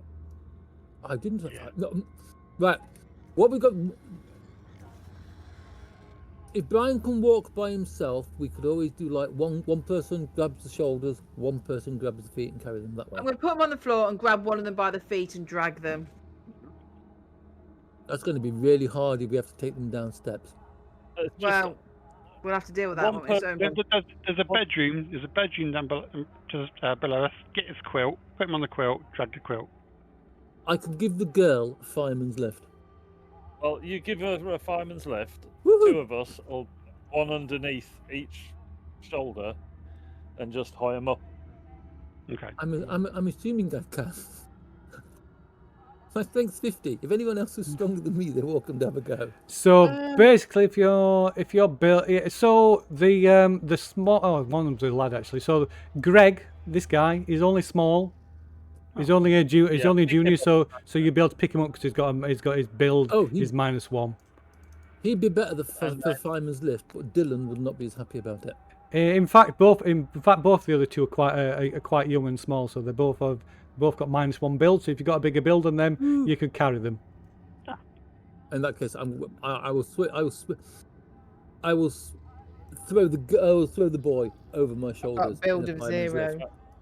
Okay, If, so you've got. if they're small enough to carry, I'll carry one. I thought they were bigger. That's Right, a weird let's, So did let's I. get out of here. Like now. Okay.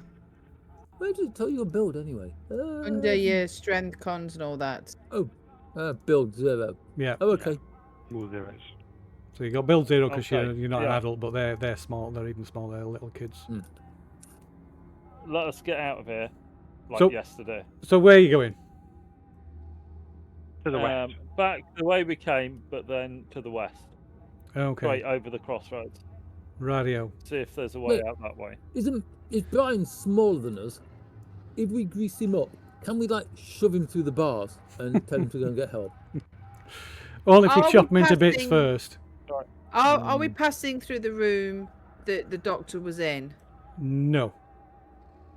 Which room did The doctor came think- out of this the study library area. Houston, I think we may have a problem. Okay, well, when we get to that point, I think we need to stop and look in there, because I think there's got to be something that pulled down those. I think that they're right. The doctor might have done it. I think we need to look in this room for a lever to get the way out. Am I supposed to be seeing that? What? That. You can't make it invisible and pretend it wasn't there. I saw nothing. Right, okay, yeah, have a look in his room. We're I was shouting, look in the fucking room for the lever. Okay. Well, you're not carrying anybody, so go and run ahead and have a. Okay, I'll do that then. Okay. I've We'll got a start kid now. over my Oh, left not everybody shoulder. at once. You're like cutting each other out. So Dot's going into the study library area to try and find for some means Yeah, of. I'm not going to. I'm going to quickly look into. Look, you know, like if there's, you know, like if you, I know it sounds a bit James Bondy, but there's like a desk with a button on or something, or. Okay, give me a. What's somebody else doing? Starting to head out the way we came. Yeah, I'm Yep. not leading Brian to the east, trying to find a way out. I'm letting someone who's not carrying someone go first. There Like isn't not anyone, that's me. carrying, essentially, but So not you go going in. the other direction. So you go in this way. Yes.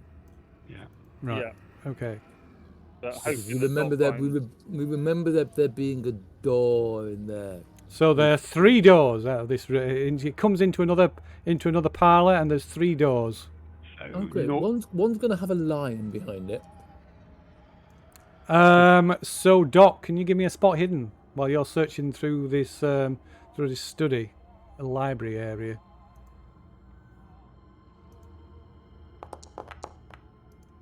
Mm. Certainly can. Okay.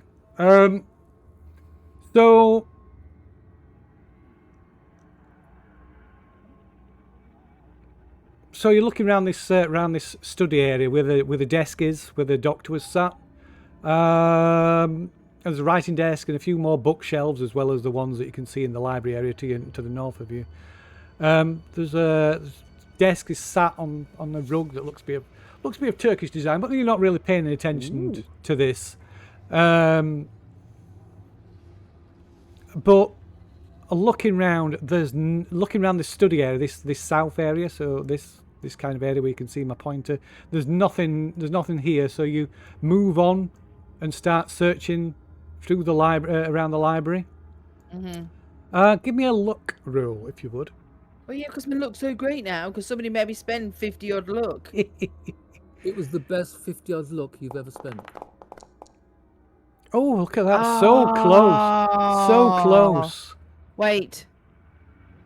You can't spend luck on Oh, luck. That would be a contradiction. I forgot about that. Make yeah. it less to make it more. So It's really close. It's only 3 off. it is close. I'm going to give you something for it. So So just give me it all. there are a couple of things. You notice amongst all the papers and notes scattered across the table in the library, in the centre of the library, you one book in particular catches your attention. Peter and Jane. And as you go to have a close look, you notice over here, you see what must be a small door, which must be the door on the other side, the saw in the corner at the entryway, and just to one side, almost concealed hidden in the shelves of the bookshelves, is a lever. Gonna grab the book, put it in my rucksack, pull the lever, and dash out through the door. Okay. As you pull the lever, you hear the sound of like metal upon metal. And then dash out that door. After I've grabbed the book's in my rucksack. So, let's go. Oh, so yeah, obviously you don't know this. You can make three of you can make a listen roll. You can do it with a bonus dice because the sound is quite loud. If you would. Oh, so it's a Sean. Sean has got a success. Shiny show, shiny show. I've of course lost. Leroy listen. is not I've lost. Listen, my God, where's listen? under L. Oh, there it is.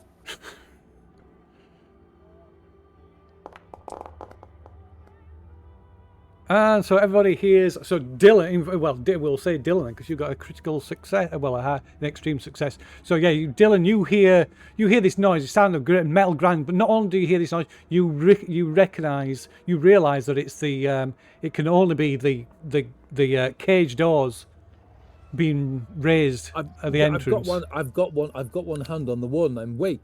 The vibrations are stronger in this direction. It must be the doors. It must be the bars lifting. She fucking did it. She Let's fucking go. did it. Let's go. Okay, so you can. She's done something useful. So you can. The three of you, you three, not Dot. The three of you can make a luck roll. Oh no. Oh, good.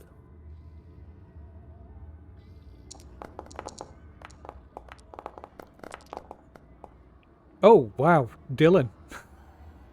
That got knocked over by someone else's dice that day. Yeah. Wow. 99. Right. Wow. Okay. So Dylan, the others, Luckily, you've got see- 51, so it is I not a fumble.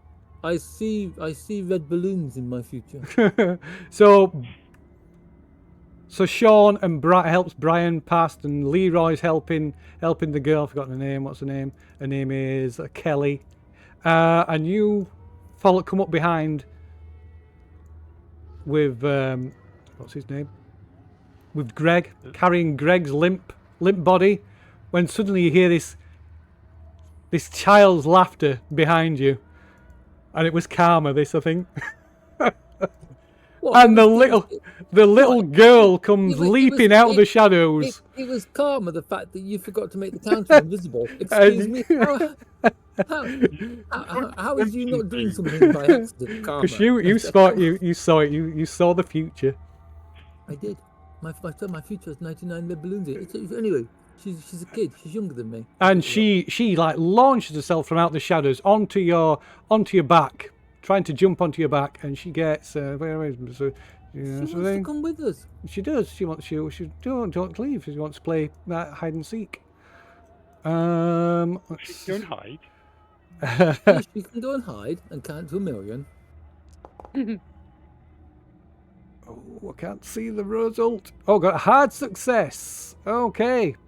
Oh shit. So she launches herself from the shadows out of you don't even see her coming, and she lands on your back, sinking her teeth into your neck. Oh, thanks, monkey. Drop the kid. What's the problem? Right. Which side does she jump on? Because I have mentioned which side I was carrying this kid on. On your back.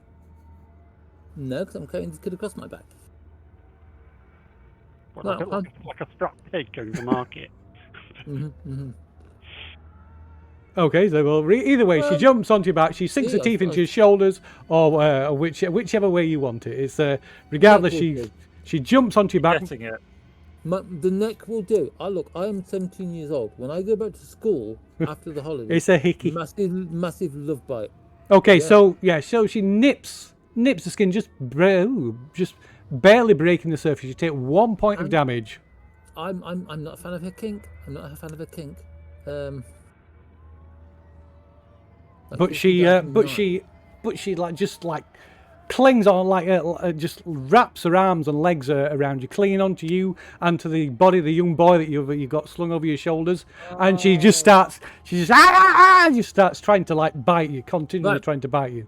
As she starts going wow wow wow wow wow, I too also go wow wow wow, but in a slightly different way. Okay, so Guys, I need some help back here. I'll try and shake her off. okay, so you can In doing so, I also let go of the kid I'm carrying. Yes, I imagine you do. Yes, you would have to. So you can give us a strength check, an opposed strength check. Oh, this is gonna go badly. What? But don't roll it yet. I want to see what everybody else is doing first. So, Dot, you can see you pull this lever, you hear the sound of what must be those cage doors lifting, and you can see this little metal door, and there's a big bolt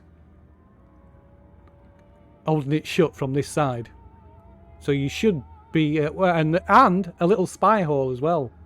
So you should be able to you should be able to open this door, and it'll take you straight to the entryway, straight to the entrance.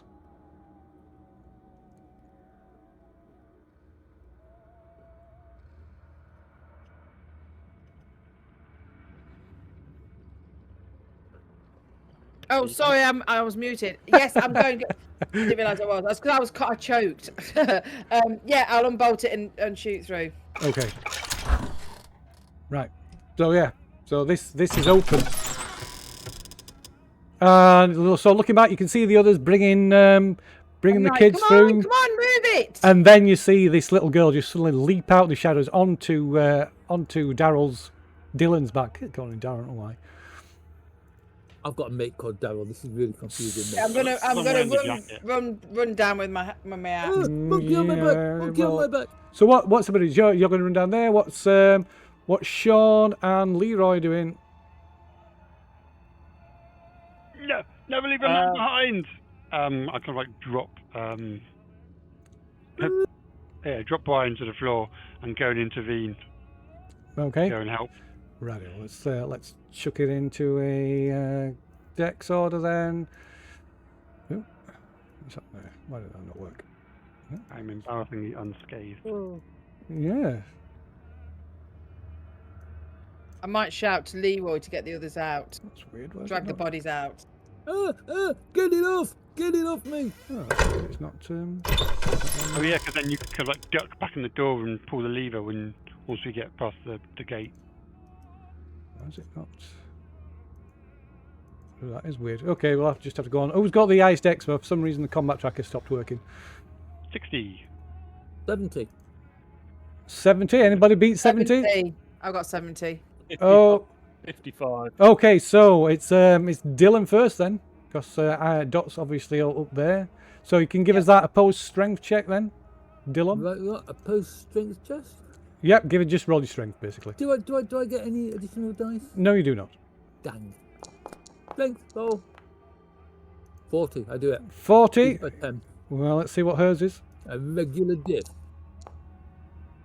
Yes. So you manage to throw her off. So you get grab her and throw her, hurl her to one side, and she tumbles and against the wall. Nice. I grab her by her shoulders and I just lift her over the top of me and slam her onto the floor. Okay. It's purely theatrical, of course. Yes. Of course, I'm eating this. And she just tumbling across the floor, temporarily stunning her. So Dot, what are you doing? You obviously see this. Okay. Yeah, I'm gonna run down with my axe. Okay. Go on then. You can attack it with your axe if you wish.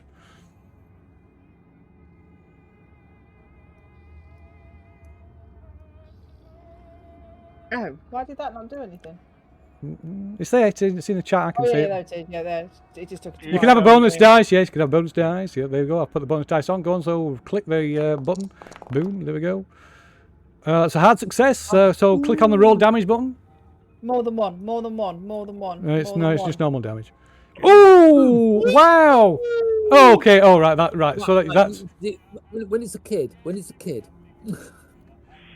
So you deal a killing blow. You like a killing blow on this small girl.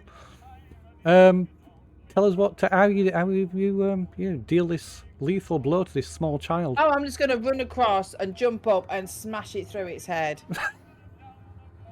Oh, I'm gonna get splattered with brains. Okay, so yeah, you just bring this hatchet down on this small girl's head and just completely obliterate her.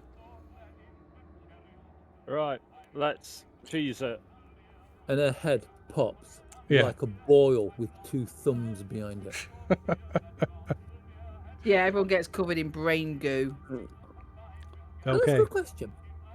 And Is he you were like an complaining about. emancipated, desiccated corpse? Oh no, Sandroll. We see a young kid get her brains dashed out of her by an axe by one of our friends. Yeah, see it every day, blood. So you managed to get out. You escape from this place without anybody or anything impeding your escape. All the while looking over your shoulders, expecting somebody or something to stop you or be in pursuit. But you finally managed to make your way back out the sewers and back into the abandoned train station. And you have a lot of explaining to do to your parents, to the police. The police, on your information, the police send teams into the sewers and find this place, this basement of basement section of what once was a house that once stood in the area before the canal was covered over. They find the bodies, but most of the details are kept from the press. So, but you do learn, you do hear snippets that suggest that the woman on the bed was found and interred in some asylum somewhere. The young girl and the other bodies, the other corpse of the man with the gas canister, Terence, were removed.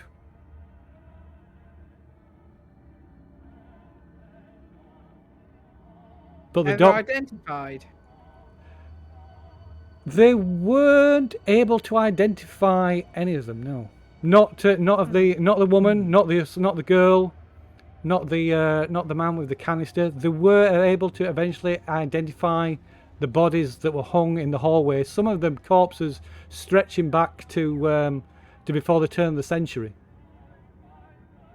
I've been living down there for years. What do you do with that book that you found, Dot?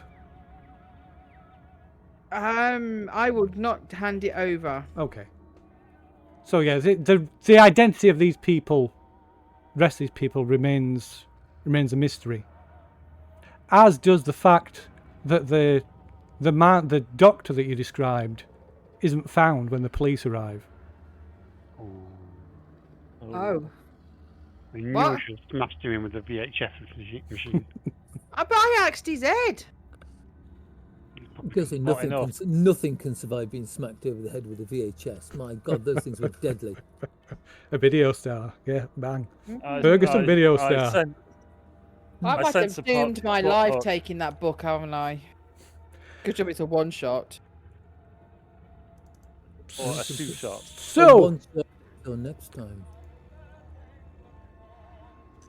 So what do each of you do in the following days and weeks after the events that have transpired? I'm kind We of played Dungeons and Dragons. God, yeah. I'll make a Yeah. short To be honest- story. I'm going to type it up into a short story on my typewriter. I'm going to show I people my think bite mark. try and, Yeah. I think we'd try and rationalise it as just some like crazy homeless people I living in the sewers. think what we should do before, I think what we should have done before the police went down there is maybe like get rid of our stash.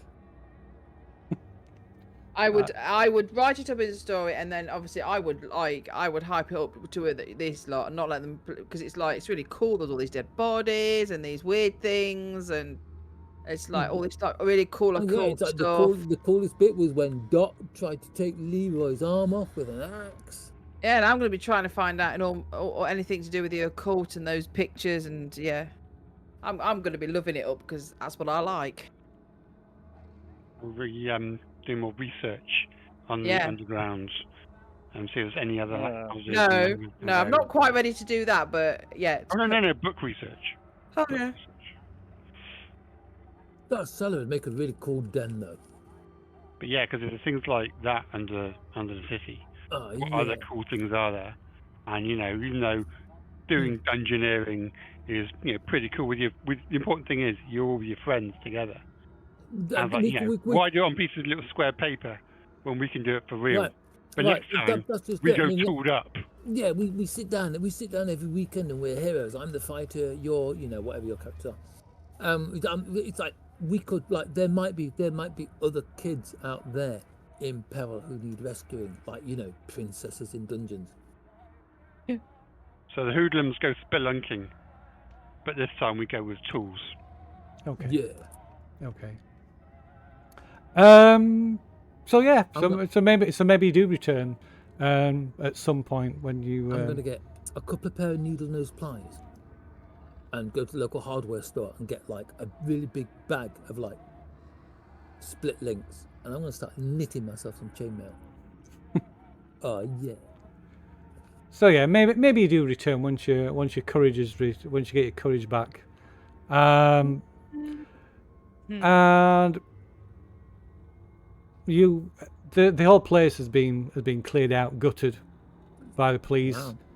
Other kids, probably older kids, have been down here before you as well, and the place is covered in graffiti. Fires have been set in the place, but yeah, it's been completely utter gutted. There's not a thing. Only maybe a few scraps of broken furniture left. But you do learn some interesting things. This perhaps spurs you to explore this place. From the book that Dot took from the library, it appears to be a journal of sorts written by the Doctor, or a diary, which spans about 150 years or more. Ooh. Interesting. So, let's see. I'll give you a rundown what's in this journal. So, in 1795, Zachary Starkweather founded the Blackstone River Society, whose public purpose was the preservation of the Blackstone River Valley, but was in fact a secret cult dedicated to a god called Shub-Niggurath. In 1800, Zachary Starkweather married a woman by the name of Laura Bradley. In 1802, John Starkweather was born. On his 16th birthday, John was inducted into the family cult. In 1820, John goes to Harvard Medical School. 1825, the Blackstone Canal construction begins. 1826, John returns to Worcester to practice medicine, is accepted into the Massachusetts Medical Society and becomes a respected physician. 1827, Zachary and his wife die in a house fire, and John becomes master of the Blackstone River Society, the secret cult dedicated to Shub-Niggurath. He gains access to his father's private library and the forbidden esoteric knowledge it contained. 1828, Dr. Starkweather begins his experiments in blending magic and medicine. 1830, Dr. Starkweather marries Abigail Edith Matthews. In 1831, Abigail gives birth to a daughter, who they name Laura after John's mother. In 1837, John's wife and daughter die of tuberculosis. He immediately begins research into resurrection, extending life and immortality through the blending of modern medicine and magic. In 1842, Dr. Starkweather is expelled from the Massachusetts Medical Society. In an attempt to preserve his reputation, though, Dr. Starkweather offers to resign, citing a peculiar debilitating disease as his excuse. But despite the fact that he did indeed look quite ill, this option was nevertheless denied him. And the official record, of which there is a copy in the diary, reads, whereas Dr. John Starkweather, a member of the society, after a full investigation of charges preferred and proved against him for violation of one of the bylaws of the Massachusetts Medical Society, and after ample and repeated opportunities given him for his deference, was on the 25th day of May 1842, by an almost unanimous vote, expelled from the said Massachusetts Medical Society for violation of its 10th bylaw vis-a-vis by advertising for sale a secret nostrum. Therefore, voted that Dr. John Starkweather be expelled from the District Medical Society also for the same offence. But despite extensive investigation into his experiments, Starkweather's colleagues never learned his true purpose, that he sought to achieve immortality. In 1844, Starkweather begins experimenting on the poor people of Worcester that he lures into his house with the promise of money. Once there, however, he uses them to test new elixirs, strange medical devices, and unethical surgical procedures. None of these poor souls ever see the light of day again. In 1848, Starkweather resurrects his wife and daughter, but they come back wrong. He builds a special room for them in the basement of his home next to the canal. 1848, the canal is closed and all commercial traffic stops. In 1850, after several years of work without all the troublesome restrictions put on him as a respectable medical doctor, Starkweather finally manages to create an elixir that extends his life. Though the effects seem to be temporary, requiring additional doses every few years or so. The process involved distilling fluids and secretions from his victims. Unfortunately for him, there was no shortage of those who would not be missed. In 1888, the canal next to the Starkweather home is covered over. 1902, a mob sets fire to the Starkweather house, believing him to be responsible for the disappearance of 6 children. Starkweather takes refuge in his hidden basement, sealing it up behind him. Later that year, Starkweather is presumed dead, but he continues to live in his hidden sanctum. 1910, a textile factory is built over the location of the old Starkweather house. In 1913, Starkweather realizes that the elixirs aren't enough. To achieve true immortality, he needs to harvest living flesh to merge with his own. In 1914, Starkweather begins harvesting organs and dumping victims into the old Blackstone Canal. In 1915, he perfects his flesh blending process, restoring himself, utilizing knowledge collected from some of the world's vilest occult books. He has been able to perform rituals that allowed him to absorb another's organs directly into his body without need for surgery. This increases the time between the required procedures by 34 years. In 1941, Starkweather writes how he panics when he finds the delivery boy, Terence Clancy, waiting at the abandoned apartment where he has supplies dropped off. Starkweather knocks him unconscious and takes him to his sanctum with the intent of killing him and disposing of the body, but by the time he gets there, he has second thoughts. He realises that he needs a servant to do some of the mundane work. And it was a simple enough procedure to lobotomise the young boy, destroying his memory and making him compliant. This worked out very well for Starkweather, and for years, as the years went on, he found more uses for Terence. In 1949, Starkweather begins preparing to conduct his rejuvenation rituals. 9 Worcester residents go missing, kidnapped by Starkweather's servant Terence. Their bodies are later found in the Blackstone River near Providence.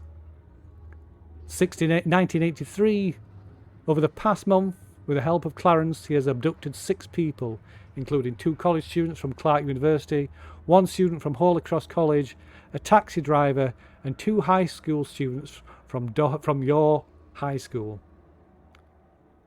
Unfortunately, by this point, as his time limit approaches, Starkweather is still 2 people short for his required experiments. And that brings up to the pretty much final entry, which ended in the attack or kidnapping of Brian. Wow. Yeah. Poor Brian. Or Terence. He's fine. Yeah, but he didn't count with like. He didn't count with like. He did have an axe in his shoulder, did he? Brian's best buds. But yeah, Okay. so that's Awesome. that's pretty much happened. Marvellous. Did they clear the statue out as well?